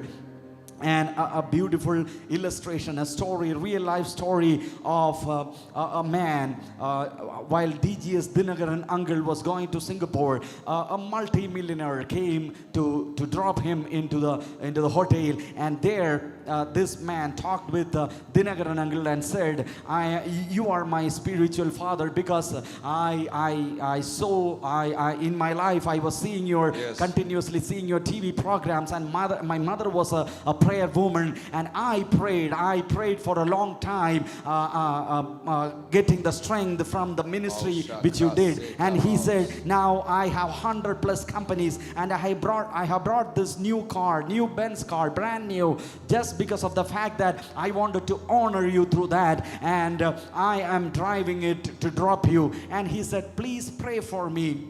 I want to hear God's voice from you. And the first day, second day, third day, nothing happened. No word came. And finally, this Dinagaran uncle said one thing. The Lord blessed you. You were from a very humble background, and the Lord increased you, and you are a multi-millionaire now. And the Lord, for the past 1.5 years, was watching you. He wanted to talk with you. He came to your bedroom, but you were very busy. He came to your office, but you were very busy. He wanted to talk to you while you were in car, but you were on the phone. And the Lord says he is very sad. And as the pastor said, everything increased, facilities increased, money increased, everything increased. But the Lord is asking, did your prayer life increase, or has it gone down? And this man sitting inside the car, he began to weep, and he took hands of this man of God and put on his head and said, I don't want any other impartation, but I want one thing. I want an increase, a multiplication in my prayer life. And the Lord is telling to all of us today, do you want that manifold increase in your prayer life? I take that message. Lord, I want an increase in my prayer life. I receive it, Lord. Amen. Amen. Glory to God. Hallelujah. Glory to God. Hallelujah. പ്രിയപ്പെട്ടവരെ, പ്രാർത്ഥനയിൽ ആരംഭിച്ച യേശു, പ്രാർത്ഥനയിൽ പ്രവർത്തിച്ച യേശു, പ്രാർത്ഥനയിൽ വ്യഥകളെ നേരിട്ട യേശു, പ്രാർത്ഥനയിൽ ആത്മാവിനെ ഭരമേൽപ്പിച്ചു കൊടുത്ത യേശു, ഉയർത്തെഴുന്നേറ്റ നമ്മുടെ കർത്താവ്. You know, still now he is praying. ഇപ്പോഴും യേശു പ്രാർത്ഥനയിലാണ്. നിങ്ങളെല്ലാവരുടെ യേശുവിൻ്റെ നാമത്തിൽ അപേക്ഷിക്കുന്നു പിതാവേ എന്ന് പറയുമ്പോൾ, പിതാവിൻ്റെ വലത്ത് ഭാഗത്ത് കോടാകോടി ജനങ്ങൾക്ക് വേണ്ടി ഇപ്പോഴും യേശു അപേക്ഷിക്കുകയാണ്, യേശു പ്രാർത്ഥിക്കുകയാണ്. Oh Jesus. അതാണ് റോമർ 8:34 ബൈബിൾ പറയുന്നത്, ക്രിസ്തു മരിച്ചവൻ, മരിച്ചിട്ട് ഉയർത്തെഴുന്നേറ്റവൻ തന്നെ, അവൻ ദൈവത്തിൻ്റെ വലത്ത് ഭാഗത്തിരിക്കുകയും നമുക്ക് വേണ്ടി പക്ഷവാതം കഴിക്കുകയും ചെയ്യുന്നു. പിതാവിൻ്റെ വലത്ത് ഭാഗത്ത് ഇപ്പോഴും യേശു നിങ്ങൾക്ക് വേണ്ടി പ്രാർത്ഥന നിരതനായി നിൽക്കുന്ന പ്രിയപ്പെട്ടവരെ, 1 തിമോത്തി 2:5-6 വാക്യങ്ങളിൽ പറയുന്നു, ദൈവം ഒരുവനല്ലോ, ദൈവത്തിനും മനുഷ്യർക്കും മധ്യസ്ഥനും ഒരുവൻ, അതെല്ലാവർക്കും വേണ്ടി ജീവനെ മറുവിലയായി കൊടുത്ത ക്രിസ്തു തന്നെ. There is only one mediator, not many mediators. There is only one mediator. His name is Jesus Christ. Hallelujah. ഒരുപാട് മധ്യസ്ഥന്മാരില്ല, ഒത്തിരി മധ്യസ്ഥന്മാരില്ല. ബൈബിൾ പറയുന്നു ദൈവം ഒരുവനേ ഉള്ളൂ, ദൈവത്തിനും മനുഷ്യർക്കും മധ്യസ്ഥനും ഒറ്റ ഒരാളേ ഉള്ളൂ. അത് 6-ാമത്തെ വാക്യത്തിൽ പറയുന്നു, നമുക്ക് വേണ്ടി ജീവനെ മറുവിലയായി തന്ന യേശു ക്രിസ്തു തന്നെ. Hallelujah. Still he is praying for you. ഞാൻ എൻ്റെ മെസ്സേജിൻ്റെ അതിപ്രധാനപ്പെട്ട ഒരു ഭാഗത്തിലേക്ക് കയറുകയാണ്. അത് പറഞ്ഞ് പ്രാർത്ഥിക്കാനുള്ള നേരമേ എൻ്റെ മുൻപിലുള്ളൂ. വിശ്വാസത്തോടു കൂടിയുള്ള പ്രാർത്ഥനയെക്കുറിച്ച് ഞാൻ കയറി വരികയാണ്. വിശ്വാസത്തോടു കൂടിയുള്ള പ്രാർത്ഥന. യാക്കോബിന്റെ ലേഖനം 5-ാം അധ്യായം 13 മുതലുള്ള വാക്യങ്ങൾ വായിക്കുന്നു. നിങ്ങളിൽ കഷ്ടം അനുഭവിക്കുന്നവൻ പ്രാർത്ഥിക്കട്ടെ, സുഖം അനുഭവിക്കുന്നവൻ പാട്ട് പാടട്ടെ. ജീവിതത്തിൽ ഏതെങ്കിലും പ്രതിസന്ധികളെ ഫേസ് ചെയ്യുന്ന ഒരു ഇതിനകത്തുണ്ടോ? നിങ്ങളിൽ കഷ്ടം അനുഭവിക്കുന്നവൻ പ്രാർത്ഥിക്കട്ടെ. എന്നാൽ ആ പ്രാർത്ഥനയ്ക്ക് ദൈവം മറുപടി തന്നു കഴിയുമ്പോൾ ആ സുഖ സമയത്ത് നിങ്ങൾ പാട്ട് പാടട്ടെ.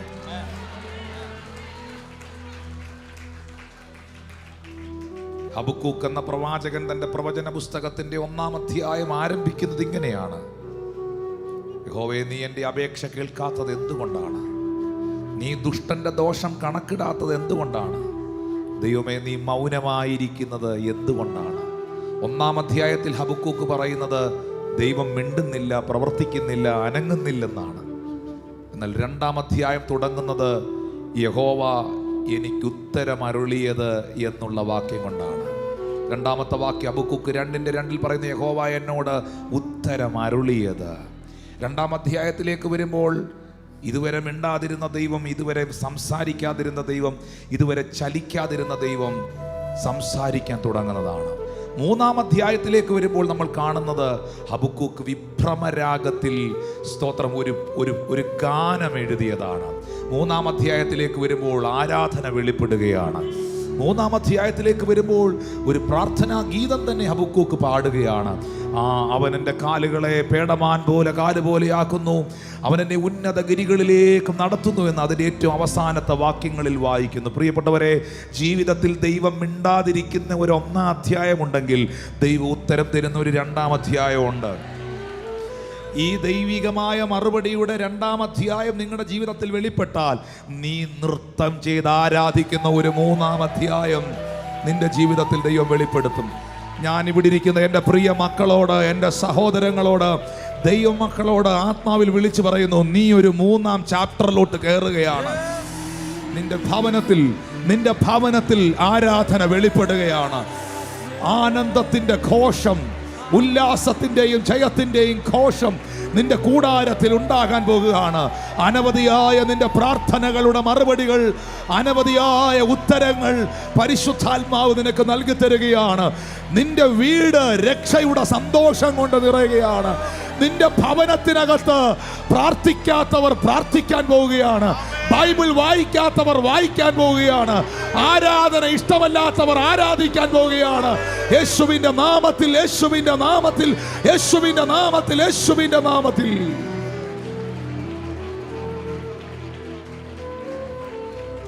കേൾക്കണേ എൻ പ്രാർത്ഥന,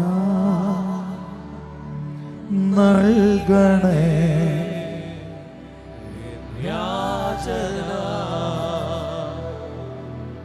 14-ാമത്തെ വാക്യത്തിൽ പറയുന്നു, 15-ാമത്തെ വാക്യത്തിൽ പറയുന്നു, എന്നാൽ വിശ്വാസത്തോടു കൂടിയ പ്രാർത്ഥന ദീനക്കാരനെ രക്ഷിക്കും. അവൻ പാപം ചെയ്തിട്ടുണ്ടെങ്കിൽ കർത്താവ് അവനോട് ക്ഷമിക്കും. പറഞ്ഞേ, വിശ്വാസത്തോടു കൂടിയ പ്രാർത്ഥന രോഗസൗഖ്യം കൊണ്ടുവരും, രോഗിയെ രക്ഷിക്കും. Hallelujah, hallelujah. കർത്താവ് അവനെ എഴുന്നേൽപ്പിക്കും. അവൻ പാപം ചെയ്തിട്ടുണ്ടെങ്കിൽ അവനോട് ക്ഷമിക്കും.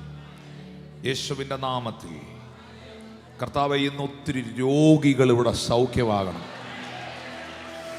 ഞാൻ വിശ്വാസത്തോടെ ഇന്ന് പ്രാർത്ഥിക്കാൻ പോവുകയാണ്. ഒത്തിരി ദീനക്കാർ, ഒത്തിരി ശാരീരിക ബുദ്ധിമുട്ടുകൾ അനുഭവിക്കുന്നവർ ഇന്ന് ഈ ഹോളിനകത്ത് അത്ഭുതകരമായ സൗഖ്യങ്ങളുടെ അനുഭവസ്ഥരാക്കി കർത്താവ് തീർക്കട്ടെ. ഓ സഹോദരിമാരിലും സഹോദരന്മാരിലും ഒക്കെ ഇന്ന് ഹീലിംഗ് ഉണ്ടാകട്ടെ. യേശുവിൻ്റെ അധികാരമുള്ള നാമത്തിൽ നീ ആരോടും പറയാതെ നിന്റെ ഉള്ളിൽ കൊണ്ടു നടക്കുന്ന നിന്റെ ചില ശാരീരിക ബുദ്ധിമുട്ടുകളെ ഇന്ന് പകൽ സ്വർഗത്തിലെ ദൈവം തൻ്റെ വചനത്തെ അയച്ച് യേശുക്രിസ്തുവിൻ്റെ അടിപ്പിണരുകളാൽ, പ്രാർത്ഥനയുടെ ശക്തിയാൽ, ക്രൂശിന്റെ ബലത്താൽ ഇപ്പോൾ സൗഖ്യമാകുകയാണ്. പ്രാർത്ഥന ദീനക്കാരനെ രക്ഷിക്കും. അതുകൊണ്ടാണ് നിരീശ്വരവാദിയായ ഡോക്ടർ പോലും, ദൈവമായിട്ടൊരു ബന്ധമില്ലാത്ത നല്ലൊരു ഡോക്ടർ പോലും ഏറ്റവും അവസാനം പറയുന്നത്, ഞങ്ങളെ കൊണ്ട് ചെയ്യാൻ പറ്റുന്നതെല്ലാം ഞങ്ങൾ ചെയ്തു കഴിഞ്ഞു, ഇനി നിങ്ങൾ ദൈവത്തോട് പ്രാർത്ഥിക്കാൻ. ജീസസ്. ഈ പ്രാർത്ഥനയിൽ സൗഖ്യമുണ്ടെന്ന് അറിഞ്ഞോ അറിയാതെയോ ആർക്കൊക്കെയോ അറിയാം. അത് വിശ്വാസിക്കും അറിയാം, അവിശ്വാസിക്കും അറിയാം.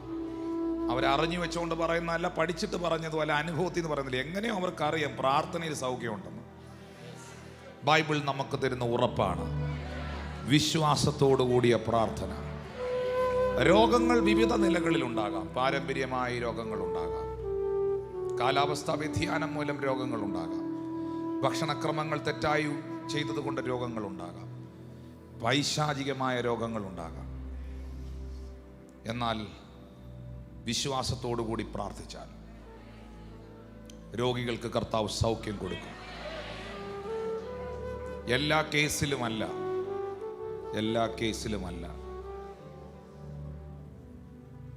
എനിക്ക് ഉത്തരം കിട്ടാത്ത ഒരുപാട് ചോദ്യങ്ങൾ എൻ്റെ മുമ്പിലുണ്ട്. പക്ഷെ അതിനകത്തും ഞാനൊരു സത്യം പറയാം. ഈ എന്തുവാ എനിക്ക് ഇതിനകത്ത് കയറി കണക്ട് ആയെന്ന് എനിക്ക് അറിഞ്ഞൂടാ ജോയ് സാറേ. ഇത് ഇങ്ങനെ കയറി കണക്ട് ആകുമ്പോൾ എനിക്കറിയാം ഇത് ആരോടോ ഉള്ള ദൂതാണ്. എൻ്റെ പ്രസംഗത്തിൽ നിന്നൊരു സാധനം എൻ്റെ ടോപ്പിക്കിൽ നിന്ന് വെളിയിലോട്ട് ചാടുമ്പോൾ എനിക്കറിയാം ഇത് ഈ പന്ത് ഏതോ ഗോൾ പോസ്റ്റ് ലക്ഷ്യമാക്കി പോന്നതാണ്. അത് അവരങ്ങ് സ്വീകരിച്ചോണം. അമ്മയുടെ ഉദരം മുതൽ പിറവിയിലെ കുരുടനായ ഒരു മനുഷ്യനെ യോഹന്നാൻ 9 യേശു കർത്താവ് ആ വഴി നടന്നു പോകുമ്പോൾ അവർ കണ്ടു. ശിഷ്യന്മാർ ചോദിക്കുന്നു, ഗുരു, ഇവൻ ഇങ്ങനെ കുരുടനായി പിറക്കത്തക്കവണ്ണം ആര് പാപം ചെയ്തു, ഇവനോ ഇവന്റെ അമ്മയപ്പന്മാരോ എന്ന് ചോദിച്ചു. യേശു അതിനുത്തരം പറഞ്ഞത്, അവനെങ്കിലും അവന്റെ അമ്മയപ്പന്മാരെങ്കിലും പാപം ചെയ്തിട്ടില്ല, ദൈവപ്രവൃത്തി അവങ്കൽ വെളിവാകേണ്ടതിനത്ര.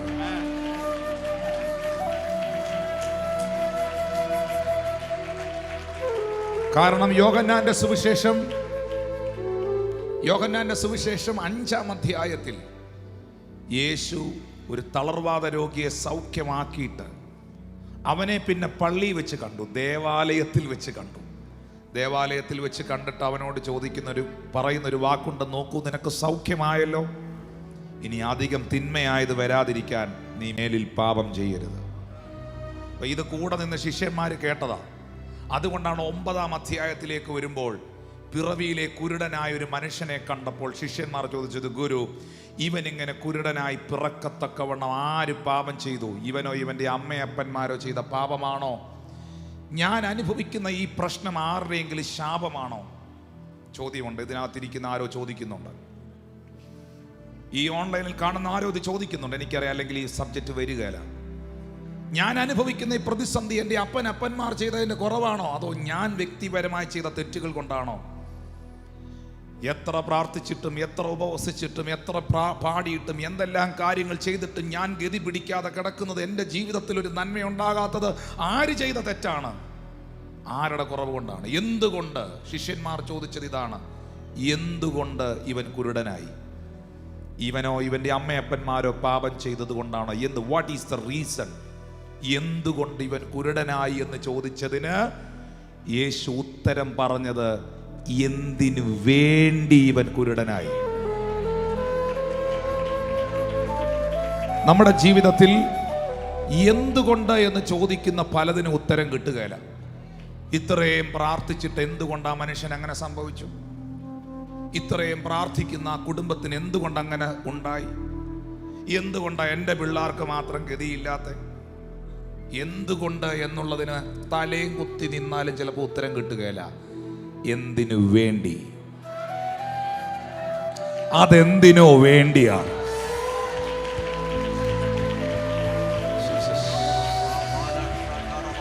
അതെന്തിനോ, അതിനകത്ത് എന്തോ ഒരു പദ്ധതിയുണ്ട്. ഇത് നിന്നോടുള്ള ഒരു പ്രൊഫസിയാണ്.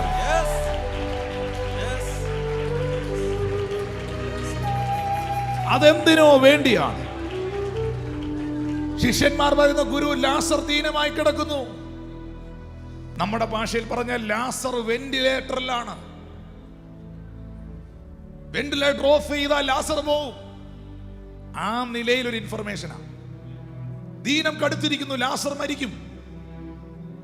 യേശു പറയുന്നു, ഈ ദീനം മരണത്തിനല്ല. ഈ ദീനം മരണത്തിനല്ല, മരണത്തിനപ്പുറമായൊരു പദ്ധതി ഇതുമായി ബന്ധപ്പെട്ടുണ്ട്. ഞാനിന്ന് നിങ്ങളുടെ തലയെ കൈവച്ച്, എനിക്ക് വരാൻ പറ്റുന്നില്ല, പക്ഷെ കൈവച്ച് പ്രവചിക്കുകയാണ്. നീ ഇന്ന് ഫേസ് ചെയ്യുന്ന ഈ വിഷയത്തിൻ്റെ പിറകിൽ നിനക്കറിഞ്ഞൂടാത്ത ഒരു വലിയ പദ്ധതി ദൈവത്തിന്, ഭയങ്കര ഒരു പ്രോജക്റ്റ്, ഭയങ്കര ഒരു പ്ലാൻ ഇതിൻ്റെ പുറകിൽ മറഞ്ഞിരിപ്പുണ്ട്. അത് ഈ ദിവസങ്ങളിൽ നീ കാണാൻ പോകുകയാണ്. യേശുവിൻ്റെ നാമത്തിൽ അത് വെളിപ്പെട്ട് വരാൻ പോകുകയാണ്. തിരിഞ്ഞു നിന്ന് നോക്കുമ്പോൾ ഇത് ദൈവത്തിന്റെ പദ്ധതിയായിരുന്നു. ഇത് മുഴുവൻ ദൈവത്തിന്റെ സ്ക്രിപ്റ്റ് ആയിരുന്നു. ഇത് ദൈവത്തിന്റെ പ്ലാൻ ആയിരുന്നു എന്ന് പറയത്തക്ക നിലകളിൽ ഒരു ദൈവപ്രവൃത്തി ഉണ്ടാകും. എന്തുകൊണ്ട് കുരുടനായി? എന്തുകൊണ്ട് കുരുടനായി? എന്തുകൊണ്ട് കുരുടനായി? ഉത്തരം കിട്ടുകയില്ല. യേശു പറയുന്നു, എന്തിനു വേണ്ടി കുരുടനായി? ഇവനെങ്കിൽ ഇവന്റെ അമ്മയപ്പന്മാരെങ്കിലും പാപം ചെയ്തത് കൊണ്ടല്ല, ദൈവപ്രവൃത്തി ഇവനിൽ വെളിവാകേണ്ടതിനത്ര. വിശ്വാസത്തോടു കൂടിയ പ്രാർത്ഥന ദീനക്കാരനെ രക്ഷിക്കുന്നു. അവൻ പാപം ചെയ്തിട്ടുണ്ടെങ്കിൽ അവനോട് ക്ഷമിക്കുന്നു. എന്നാൽ നിങ്ങൾക്ക് രോഗശാന്തി വരേണ്ടതിന് തമ്മിൽ പാപങ്ങളെ ഏറ്റുപറഞ്ഞ് ഒരുവന് വേണ്ടി ഒരുവൻ പ്രാർത്ഥിക്കുകയും. നീതിമാന്റെ ശ്രദ്ധയോടുകൂടിയ പ്രാർത്ഥന വളരെ ഫലിക്കുന്നു. അതൊരു വലിയ കാര്യമാണ് കേട്ടോ. ഈ നിങ്ങളുടെ ജീവിതത്തിൽ, എൻ്റെയും നിങ്ങളുടെയും ജീവിതത്തിൽ ഒത്തിരി ഭാരങ്ങളും വേദനകളും വ്യഥകളും വിഷമങ്ങളും കുറവുകളും ഒക്കെ ഉണ്ട്. ഒരു കുറവും ഇല്ലാത്ത ആരെങ്കിലും ഇതിനകത്തുണ്ടോ? ഉണ്ടോ? ഉണ്ടെങ്കിൽ നിങ്ങളായിരുന്നു ഇവിടുത്തെ ദൈവം. നമ്മളിലെല്ലാം ഒത്തിരി കുറവുണ്ട്, ഒത്തിരി കുഴപ്പങ്ങളുണ്ട്. ഇപ്പൊ കൊണ്ടുപോയി പിടിച്ചുകൊണ്ടുപോയി ഒരു സ്കാനിങ്ങും കുറച്ച് ബ്ലഡ് ടെസ്റ്റും ഒരു കുഴപ്പമില്ലായിരുന്ന ഒരു കുറേ സംഭവങ്ങൾ ചുമ്മാ കൊണ്ട് ചെയ്തു നോക്കി, എന്തെങ്കിലുമൊക്കെ കാണും. ആരും മിണ്ടുന്നില്ല. ഹല്ലേലൂയ, സ്തോത്രം. പക്ഷെ കർത്താവ് അത്ഭുതകരമായി നടത്തുന്നു. ഇത് നമ്മൾ അറിയുന്ന പോലുമില്ല. പക്ഷേ ഇവിടെ മറ്റൊരു മേഖലയുണ്ട്. ഈ നമ്മുടെ ജീവിതത്തിൽ വന്ന കുറവുകൾ, വീഴ്ചകൾ, അകൃത്യങ്ങൾ, പാപങ്ങൾ നമുക്കൊരാളോടൊന്ന് തുറന്ന് പറയാനുണ്ടെങ്കിൽ അതൊരു വലിയ റിലീഫാണ്. പക്ഷെ എന്ത് ചെയ്യാം? നമ്മുടെ രഹസ്യങ്ങളൊന്നും എല്ലാവരോടും പറയാൻ പറ്റുകയില്ല. അത് പിന്നെ പരസ്യമായ രഹസ്യമാവും. You understand me? പക്ഷേ നമ്മൾ എന്താ ചെയ്യേണ്ടത്? ആ ഏറ്റുപറച്ചിലുകളിൽ ഇവരെ ഒന്നിച്ച് പ്രാർത്ഥിക്കുമ്പോൾ ആ ഒക്കൾട്ട് സ്പിരിറ്റ് പൊട്ടും. നിഗൂഢത, പലരുടെ അകത്ത് നിഗൂഢതകൾ നിൽപ്പുണ്ട്. ആരോടും പറയാതെ ഇങ്ങനെ കൊണ്ടു നടക്കുന്ന കുറേ സാധനങ്ങളുണ്ട്. അതിങ്ങനെ വിങ്ങുന്നുണ്ട്, അതിങ്ങനെ വേദനിപ്പിക്കുന്നുണ്ട്, അതിനെ പിശാച് നല്ലോണം മുതലാക്കുന്നുമുണ്ട്. ഇവിടെ ഒരു ഏറ്റുപറച്ചിലിൻ്റെ ആവശ്യമുണ്ട്. ഏറ്റുപറയുക, പാപങ്ങളെ തമ്മിൽ ഏറ്റുപറയുക. എന്നിട്ട് ഇവർ രണ്ടുപേരും കൂടെ ഒരുവന് വേണ്ടി ഒരുവൻ പ്രാർത്ഥിക്കുക. ബ്രദർ എന്നോട് ഇത് പറഞ്ഞപ്പോൾ തന്നെ ഇതിൻ്റെ പിടി പൊട്ടി, ആ നിഗൂഢത പൊട്ടി, ആ ഒക്കൾട്ടി തിങ് പൊട്ടി. ഇനി കർത്താവിൻ്റെ കരം ഇതിൻ്റെ മേൽ വരണം, നമുക്കൊന്നിച്ച് പ്രാർത്ഥിക്കാം. ഇങ്ങനെ ഏറ്റുപറഞ്ഞ് പ്രാർത്ഥിക്കുന്ന ആ നീതിമാന്റെ ശ്രദ്ധയോടുകൂടിയ പ്രാർത്ഥന ഭയങ്കരമായിട്ട് ഫലിക്കും. ഓ ജീസസ്, അത് ഭയങ്കര, ഞാൻ ഇങ്ങനെ പറയട്ടെ, ഫലം ചെയ്യുന്ന ഒരു പ്രാർത്ഥനയാണ്. ഞാൻ ഇതിൻ്റെ ഇടയിൽ ഒരു ചെറിയ ഉപദേശം ഈ വാക്യത്തോടുള്ള ബന്ധത്തിൽ തന്നു എന്നേ ഉള്ളൂ. എന്നിട്ട് പ്രധാന മേഖലയിലേക്ക് വരികയാണ്. ഏലിയാവ് നമുക്ക് സമസ്വഭാവമുള്ള മനുഷ്യനായിരുന്നു. മഴ പെയ്യാതിരിക്കേണ്ടതിന് അവൻ പ്രാർത്ഥനയിൽ അപേക്ഷിച്ചു. 3 സംവത്സരവും 6 മാസവും ദേശത്ത് മഴ പെയ്തില്ല. ഇന്ന് വരെ, ഈ നിമിഷം വരെ ഒരു ഞെട്ടലോടുകൂടെ അല്ലാതെ ഞാൻ ഈ ഭാഗം വായിച്ചിട്ടില്ല. നിങ്ങൾക്ക് ആർക്കും ഇല്ലേലും. ഏലിയാവ് നമുക്ക് സമസ്വഭാവമുള്ള മനുഷ്യനായിരുന്നെന്ന്. എന്നെ പോലെ നിങ്ങളെ പോലെ ഒരു സാധാരണ ആളായിരുന്നു. നമ്മുടെയൊക്കെ ക്യാരക്ടറും ഏലിയാവിൻ്റെ ക്യാരക്ടറും ഒരുപോലായിരുന്നു. നമുക്ക് സമസ്വഭാവമുള്ള മനുഷ്യനായിരുന്നു ഏലിയാവ്. ഏലിയാവിൻ്റെ ചരിത്രം വായിച്ചവനും പഠിച്ചവനും ഇത് കേട്ടാൽ ഞെട്ടും. രാജാക്കന്മാരുടെ പുസ്തകം 1 രാജാക്കന്മാരുടെ പുസ്തകം 17-ാം അധ്യായത്തിലാണ് ഏലിയാവിൻ്റെ രംഗപ്രവേശനം, എൻട്രി. എന്നാൽ തിശ്ബിയിൽ നിന്നുള്ള തിശ്ബിനായ ഏലിയാവ് ആഹാബിനോട്, ഞാൻ സേവിച്ചു നിൽക്കുന്ന ഇസ്രായേലിന്റെ ദൈവമായ യഹോവയാണ്, ഈ ആണ്ടുകളിൽ മഞ്ഞും മഴയും ഉണ്ടാകുക എന്ന് പറഞ്ഞു. ഏലിയാവ് വാതുറന്ന് ആഹാബിനോട് പറയുന്നു, ഞാൻ പറഞ്ഞിട്ടല്ലാതെ ഈ ആണ്ടുകളിൽ മഞ്ഞും മഴയും ഉണ്ടാകുകയില്ല. കാരണം ഞാൻ സേവിച്ചിരുന്നതല്ല, സേവിച്ച് കുഴഞ്ഞതല്ല, സ്റ്റിൽ നൗ. ആഹാബേ, ഞാൻ നിന്റെ മുമ്പിൽ നിൽക്കുമ്പോഴും, ഞാൻ നിന്നോട് ഈ ദൂത് പറയുമ്പോഴും എൻ്റെ ദൈവവുമായിട്ട് എനിക്കൊരു പേഴ്സണൽ കണക്ഷനുണ്ട്. ദൈവവുമായിട്ടുള്ള എൻ്റെ പേഴ്സണൽ കണക്ഷനാണ് നിന്റെ മുമ്പിൽ നിൽക്കാനുള്ള തൻ്റെ ഇടം എനിക്ക് ലഭിച്ചത്. ഇന്ന് പകൽ ദൈവത്തോട് വ്യക്തിപരമായ ബന്ധമുള്ളവൻ ഒരാഹാബിനെയും ഒരു ഇസബേലിനെയും ഭയക്കുന്നവനല്ല. അവൻ പ്രാർത്ഥനയിൽ ശക്തിയാർജിച്ചവനാണ്.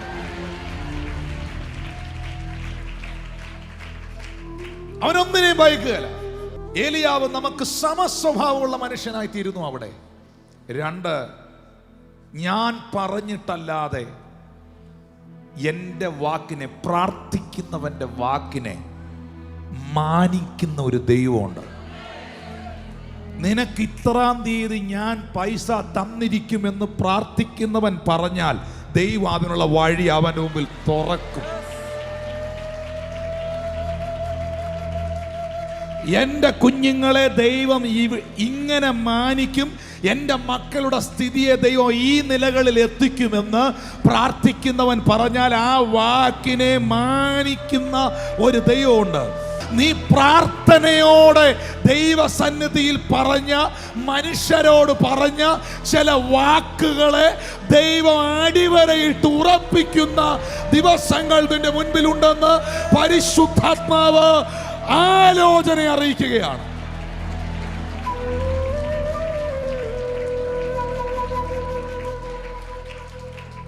ഏലിയാവ് എവിടെയാ എനിക്ക് സമസ്വഭാവമുള്ളവനാകുന്നത്? ദൈവത്തോടുള്ള ബന്ധത്തിൽ, പ്രാർത്ഥനയിൽ, വിശ്വാസത്തിൽ. ഞാൻ പറഞ്ഞാൽ അത് പറഞ്ഞ പോലെ ചെയ്യുന്നൊരു ദൈവമുണ്ട്. നിങ്ങൾക്കറിയാം, ഇതോടെ പറഞ്ഞ് ഞാൻ ആ ഭാഗത്ത് നിന്ന് മാറുക. വളരെ പ്രധാനപ്പെട്ടൊരു കാര്യം വരുന്നു. ഈ ആഹാബും ഇസബേലും അശേര പ്രതിഷ്ഠകളും എല്ലാം കൂടെ ചേർന്ന് ഏലിയാവിനെ കർമ്മേലിന്റെ മലമുകളിൽ വെല്ലുവിളിക്കുന്ന ഒരു പശ്ചാത്തലമുണ്ട്. ബാലാണോ ദൈവം, യഹോവയാണോ ദൈവം എന്ന് തെളിയിക്കണം. ഇസ്രായേലിൽ ഒറ്റ ദൈവമേ ഉള്ളൂ. ഇസബേലും അശേര പ്രതിഷ്ഠകളും ആഹാബും പറയുന്നു ബാലിന്റെ ആൾക്കാർ പറയുന്നു ദൈവം ബാലാണ്. പക്ഷെ ഏലിയാവ് എന്ന് പറയുന്ന ഒരൊറ്റ മനുഷ്യൻ ഒറ്റയ്ക്ക് നിന്നുകൊണ്ട് പറയുന്നു there is only one God in Israel, that is Elohim, Yahweh. Hallelujah. അപ്പോൾ 850 പേരുടെ ഒരു സംഘം കർമ്മേലിന്റെ മലമുകളിൽ വരികയാണ്. ഞാനൊരു കാര്യം നിങ്ങളോട് ഈ തിരുവെഴുത്തുകളെ വായിച്ചതിന്റെ അടിസ്ഥാനത്തിൽ നിന്ന് പറയുകയാണ്. ബാലിന് തീയിറക്കാൻ പറ്റുകയില്ലെങ്കിൽ, ബാലിന് പൈശാചിക ശക്തികൾക്ക് പ്രവർത്തിക്കാൻ, അല്ലെങ്കിൽ ചില മാജിക്കുകൾ പോലെ ചില സംഗതികളൊക്കെ, ചില തട്ടിപ്പുകളൊക്കെ കാണിക്കാൻ പറ്റുകയില്ലെങ്കിൽ ഒരിക്കലും ഈ തൻ്റെ ഇടം ഇസബേലിനും ആഹാബിനും ഉണ്ടാകുകയില്ല. പൈശാചിക ശക്തിക്കും ചിലതൊക്കെ ചെയ്യാൻ പറ്റും.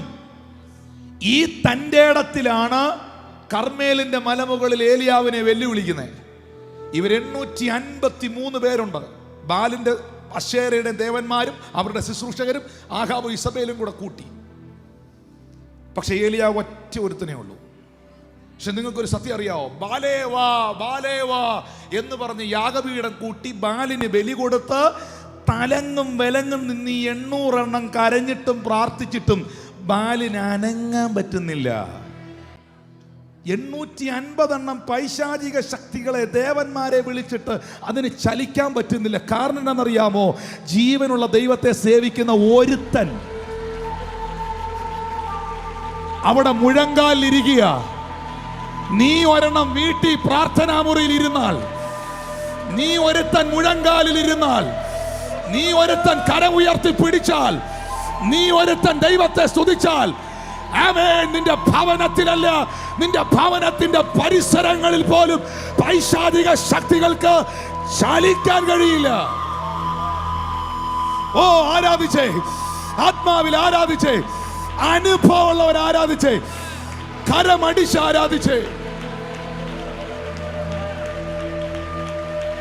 പ്രാർത്ഥിക്കുക, പ്രാർത്ഥിക്കുക.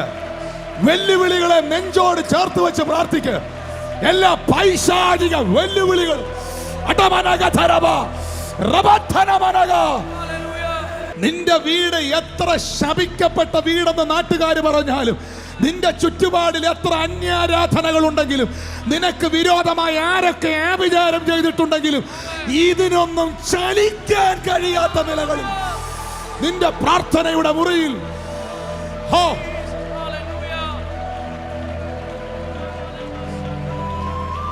പ്രാർത്ഥിക്കുന്നവർ പട്ടണങ്ങളിൽ എഴുന്നേൽക്കട്ടെ, പ്രാർത്ഥിക്കുന്നവർ കുടുംബങ്ങളിൽ എഴുന്നേൽക്കട്ടെ, പ്രാർത്ഥിക്കുന്നവർ സഭയിൽ എഴുന്നേൽക്കട്ടെ, പ്രാർത്ഥിക്കുന്നവർ ഉണരട്ടെ. 1 രാജാക്കന്മാരുടെ പുസ്തകം 18-ാം അധ്യായത്തിന്റെ 41 മുതൽ 45 വരെയുള്ള ഭാഗങ്ങളിലേക്ക് ഞാൻ പെട്ടെന്നൊന്ന് വന്നു പോവുകയാണ്. 42-ാം വാക്യം. ആഹാബ് ഭക്ഷിച്ച് പാനം ചെയ്ത് മലയിൽ കയറിപ്പോയി. ഏലിയാവോ കർമ്മേൽ പർവ്വതത്തിന്റെ മുകളിൽ കയറി നിലത്തു കുനിഞ്ഞ് മുഖം മുഴങ്കാലുകളുടെ നടുവിൽ വെച്ച് മുട്ട നിൽക്കുന്നവന്റെ മുമ്പിൽ പലതും മുട്ടടിക്കും. മോനെ, നീ മുട്ട നിൽക്കാൻ തയ്യാറാണ്, നിന്നെ പേടിപ്പിക്കുന്ന പലതും മുട്ടടിക്കാൻ പോവാ. ആഹാബ് ഭക്ഷിച്ച് പാനം ചെയ്യേണ്ടതിന് മലയിൽ കയറിപ്പോയപ്പോൾ ഏലിയാവോ കർമ്മേൽ പർവ്വതത്തിന്റെ മുകളിൽ കയറി നിലത്ത് കുനിഞ്ഞു. ഒരുത്തൻ ഭക്ഷണം കഴിക്കാൻ പോകുന്നു. 2 കൂട്ടരെ കാണാം. ഒരുത്തൻ ഫുഡിന് വേണ്ടി പോകുന്നു, ഒരുത്തൻ ദേശത്തിന് വേണ്ടി ഇടിവിൽ നിൽക്കുന്നു. എൻ്റെ കാര്യം എങ്ങനെയും നടത്തി തരണേന്ന് പറഞ്ഞു വരുന്ന ഒരു ടീം, അവൻ അങ്ങനെ പോകുന്നു. വേറൊരാളൊന്നും പ്രതീക്ഷിക്കാതെ മുഴങ്കാലിൽ തലയിട്ടിരുന്ന് ദൈവത്തിൻ്റെ മുഖം അന്വേഷിക്കുന്നു.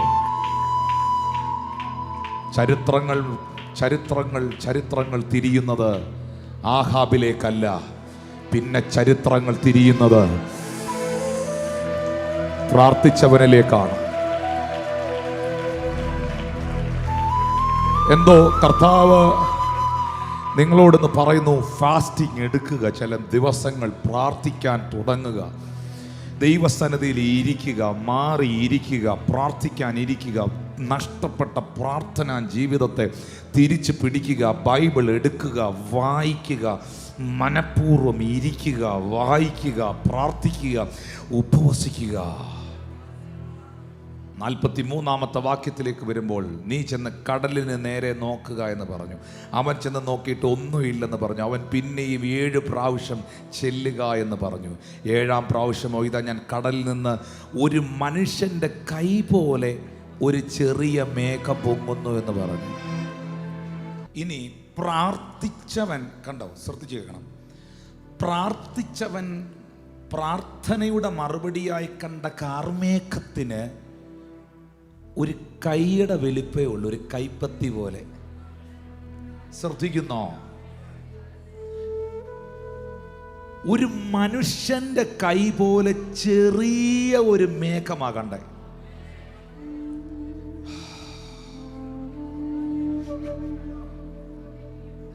പ്രാർത്ഥിച്ചവൻ പ്രാർത്ഥനയുടെ മറുപടിയായി കണ്ടതിൻ്റെ വലിപ്പം ചെറുതാണെങ്കിലും പെയ്ത മഴ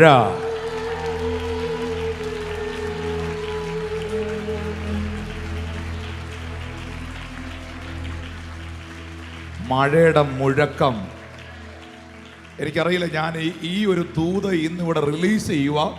ഇത് കർത്താവ് എന്നോട് സംസാരിക്കുന്ന അതുപോലെ പറയുകയാണ്. നീ പ്രാർത്ഥിച്ച പ്രാർത്ഥന ചെറിയ പ്രാർത്ഥനയായിരിക്കും, നീ പ്രതീക്ഷിക്കുന്ന വിടുതലും ചെറുതായിരിക്കും, പക്ഷെ സംഭവിക്കാൻ പോകുന്നത് വലുതായിരിക്കും. നീ പ്രാർത്ഥിച്ച പ്രാർത്ഥന ചെറുതായിരിക്കും, നീ പ്രതീക്ഷിക്കുന്ന വിടുതലും ചെറുതായിരിക്കും, പക്ഷെ സംഭവിക്കാൻ പോകുന്നത് നിന്റെ കൈ നിൽക്കാത്ത നിലകളിലുള്ള ദൈവപ്രവർത്തികളായിരിക്കും. ക്ഷണത്തിൽ ആകാശം മേഘവും കാറ്റും കൊണ്ട് കറുത്ത് വൻ മഴ പെയ്തു. പുള്ളി വന്ന് പറഞ്ഞ കൈപ്പത്തിയുടെ വലിപ്പത്തിലുള്ള മേഘമേ ഉള്ളൂ, വലുതായിട്ടൊന്നും ബ്രദർ പ്രതീക്ഷിക്കണ്ട. സ്തോത്രം, സ്തോത്രം, സ്തോത്രം, സ്തോത്രം, സ്തോത്രം, സ്തോത്രം. നിന്റെ പ്രാർത്ഥനാ മുറിയിൽ, നിന്റെ പ്രാർത്ഥനയിൽ, അതിൻ്റെ വാഗ്ദത്തങ്ങളിലൊക്കെ വലിയ വലിപ്പം നീ കാണുന്നില്ലെങ്കിലും, നീ കേൾക്കുന്ന വാർത്തകൾ, നിന്നോട് ആൾക്കാർ പറയുന്ന വാർത്തകൾ നിന്നെ എൻകറേജ് ചെയ്യുന്നതല്ലെങ്കിലും, ചെറിയ കൈപ്പത്തിയുടെ വലിപ്പമേ മഴയ്ക്കുള്ളൂ എന്ന് പറഞ്ഞവന് പുറത്തിറങ്ങാൻ പറ്റാത്ത നിലയിലുള്ള മഴ, വൻമഴ.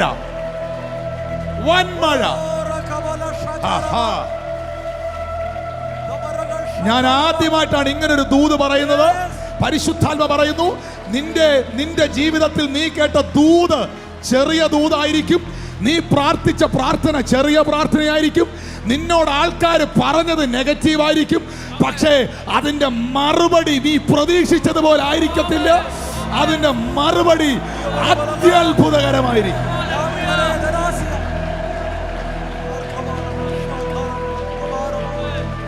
വർഷങ്ങളായി പ്രാർത്ഥനാമുറിയിൽ ദൈവസന്നിധിയിൽ പ്രാർത്ഥിച്ചു കൊണ്ടിരുന്ന പ്രാർത്ഥനകൾ, ആമീൻ, എഴുതി വെച്ച് പ്രാർത്ഥിച്ച പ്രാർത്ഥനകൾ, ദൈവദാസന്മാരോട് പ്രാർത്ഥിക്കണമേ എന്ന് പറഞ്ഞ പ്രാർത്ഥനകൾ, ഇങ്ങനെ വിവിധ നിലകളിൽ നീ പ്രാർത്ഥിച്ച പ്രാർത്ഥനയുടെ മറുപടികൾ വൻമഴ പോലെ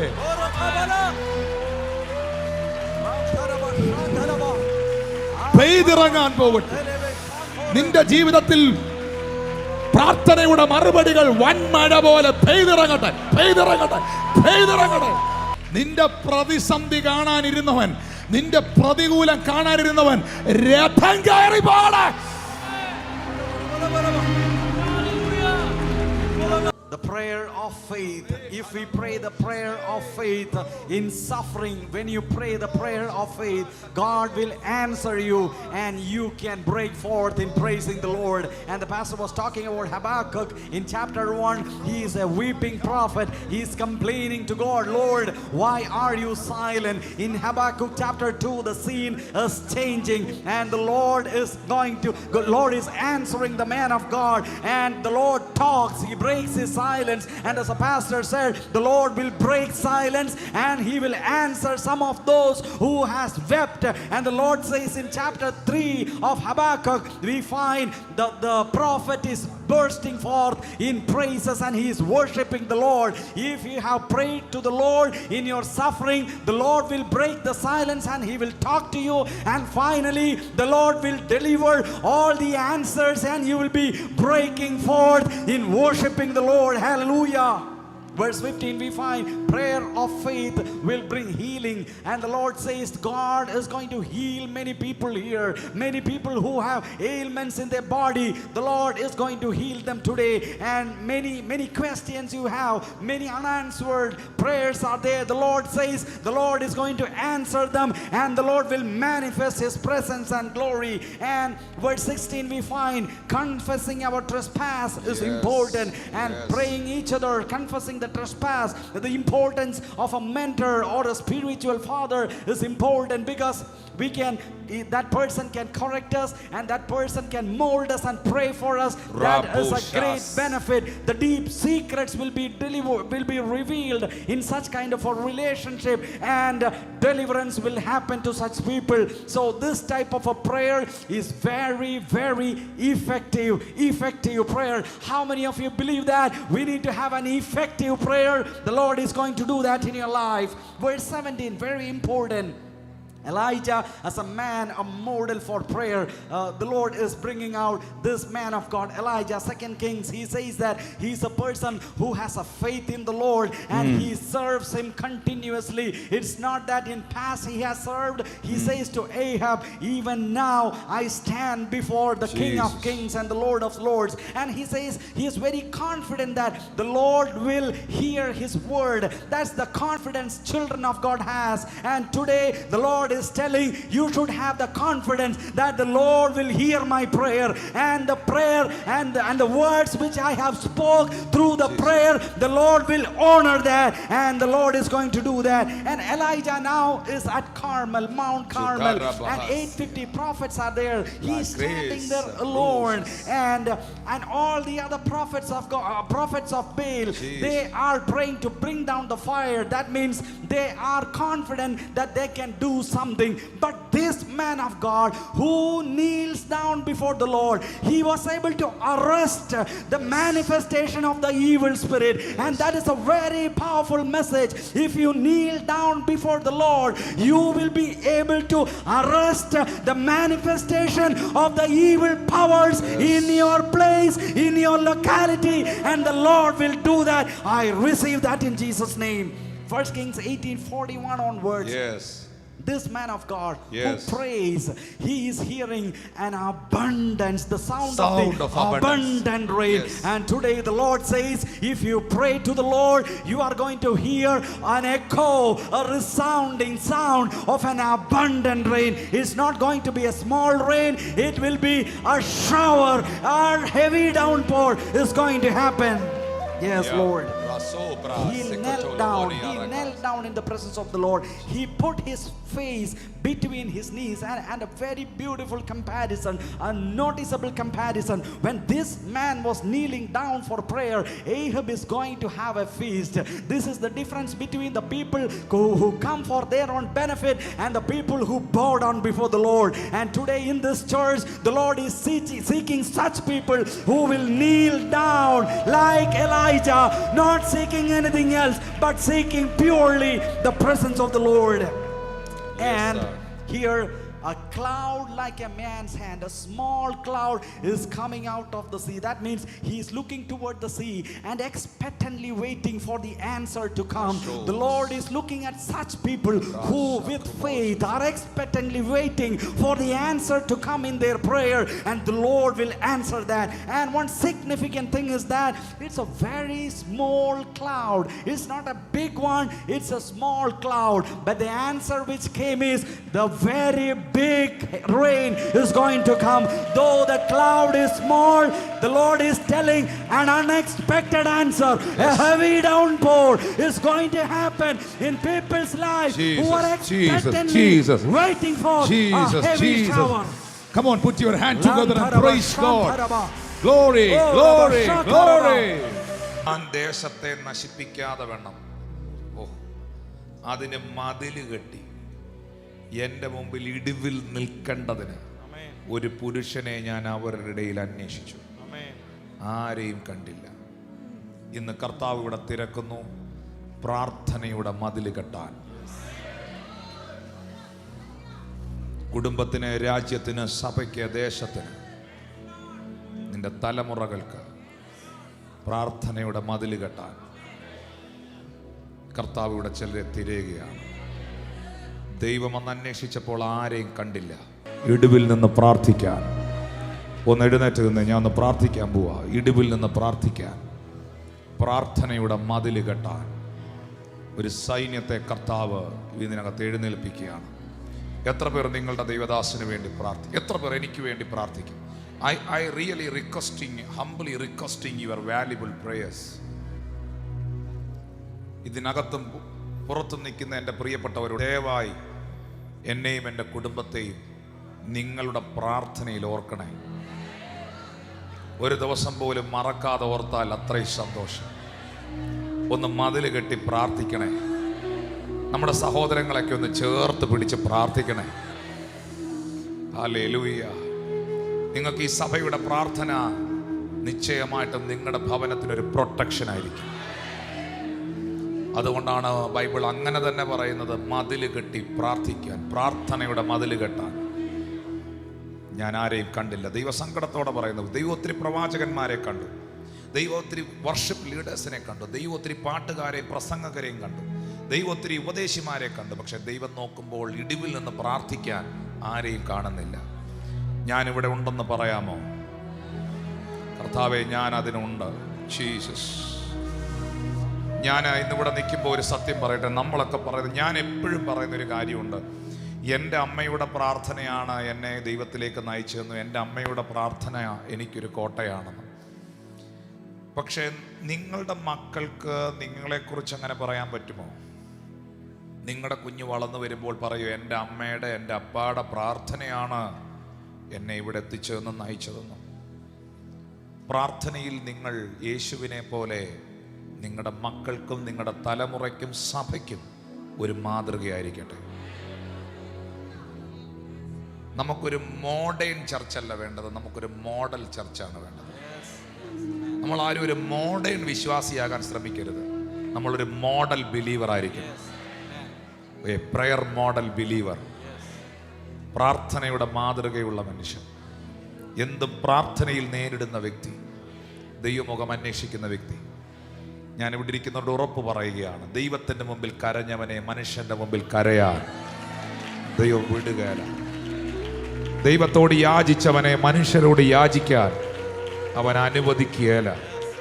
ദൈവത്തിൻ്റെ മുമ്പിൽ ഏലിയാവേ, നീ മുഴങ്കാലിൽ കടന്ന് പ്രാർത്ഥിച്ചെങ്കിൽ ഒരാഹാബിന്റെ മുമ്പിൽ നീ തല കുനിയേല. Oh Jesus, Jesus, Jesus. ഞാൻ വീണ്ടും പറയുന്നു, ആരുടെ മുമ്പിൽ നിന്നെ തല കുനിക്കാൻ ദൈവം അനുവദിക്കത്തില്ല. ഓ, കരങ്ങളെ ഉയർത്തിപ്പിടിച്ചേ, കരങ്ങളെ ഉയർത്തിപ്പിടിച്ചേ. ആത്മാവിൽ ചില മിനിറ്റുകൾ എല്ലാവരും ശബ്ദം ഉയർത്തി പ്രാർത്ഥിച്ചേ, പ്രാർത്ഥിച്ചേ, പ്രാർത്ഥിച്ചേ. വേറെ ഒന്നും ചെയ്യാതെ ആത്മാവിൽ ഒന്ന് സ്തോത്രം ചെയ്ത് പ്രാർത്ഥിച്ചേ. ഉയരട്ടെ, പ്രാർത്ഥനയുടെ ശബ്ദം ഉയരട്ടെ. കുടുംബത്തിന് വേണ്ടി, തലമുറകൾക്ക് വേണ്ടി, ദേശത്തിന് വേണ്ടി, സഭയ്ക്ക് വേണ്ടി മതിൽ കെട്ടി പ്രാർത്ഥിച്ചേ. ഇടിവിൽ നിന്ന് പ്രാർത്ഥിച്ചേ. ഓ, വാഹനം ഓടിക്കുമ്പോൾ പ്രാർത്ഥിച്ചേ, ഭക്ഷണമേശയിൽ പ്രാർത്ഥിച്ചേ, അടുക്കളയിൽ കിച്ചണിൽ നിൽക്കുമ്പോൾ പ്രാർത്ഥിച്ചേ. നിങ്ങൾക്ക് ദൈവത്തോടുള്ള നിങ്ങളുടെ വ്യക്തിപരമായ ബന്ധവും നിങ്ങളുടെ പ്രാർത്ഥനാ ജീവിതവും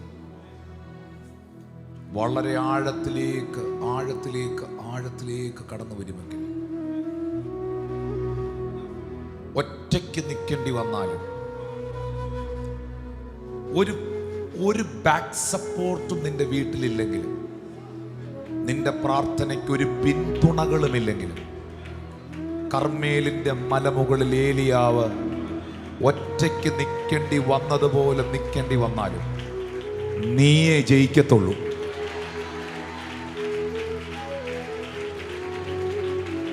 പ്രാർത്ഥിക്കുന്നവനെ ജയിപ്പിക്കുന്നൊരു ദൈവമുണ്ട്. പ്രാർത്ഥിക്കുന്നവനെങ്ങും ലജ്ജിച്ചു പോകാൻ ഇടവരുത്താത്തൊരു ദൈവമുണ്ട്.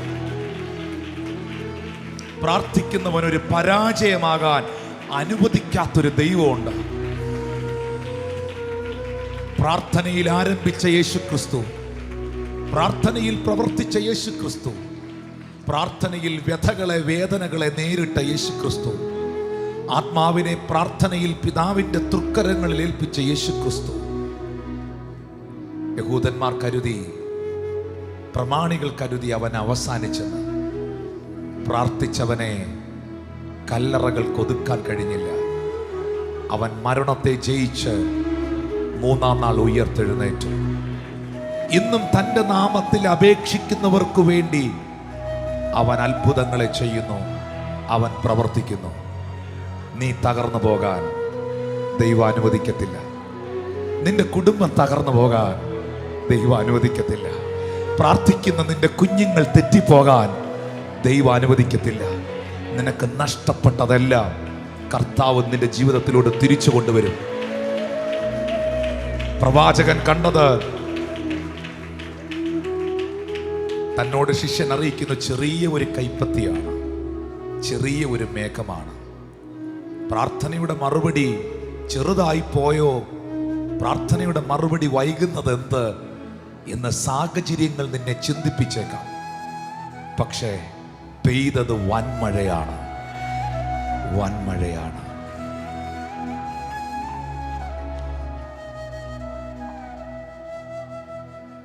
നീ തകർന്നിടുവാൻ നോക്കി നിന്നോരെല്ലാം കാണുന്നു നിൻ മുൻപിൽ വിശാലവാതിൽ. നീ തകർന്നിടുവാൻ നോക്കി നിന്നോരെല്ലാം കാണുന്നു നിൻ മുൻപിൽ വിശാലവാതിൽ. യഹോവ നിനക്കായി കരുതിയ വഴികൾ നീ പോലും അറിയാതെന്നും. യഹോവ നിനക്കായി കരുതിയ വഴികൾ നീ പോലും അറിയാതെന്നും. May God bless you all and I bless you in the mighty name of Jesus. നിങ്ങളൊരു അനുഗ്രഹമാകും. പ്രാർത്ഥിക്കുന്ന നിങ്ങളൊരു അനുഗ്രഹമാകും. പ്രാർത്ഥിച്ച നീ ഒരു വിജയമാകും. പ്രാർത്ഥിക്കുന്ന നിന്റെ കുടുംബത്തിൽ വിടുതൽ നടക്കും. നിന്റെ പ്രാർത്ഥനയുടെ മറുപടി വൻമഴയായി പെയ്തിറങ്ങും.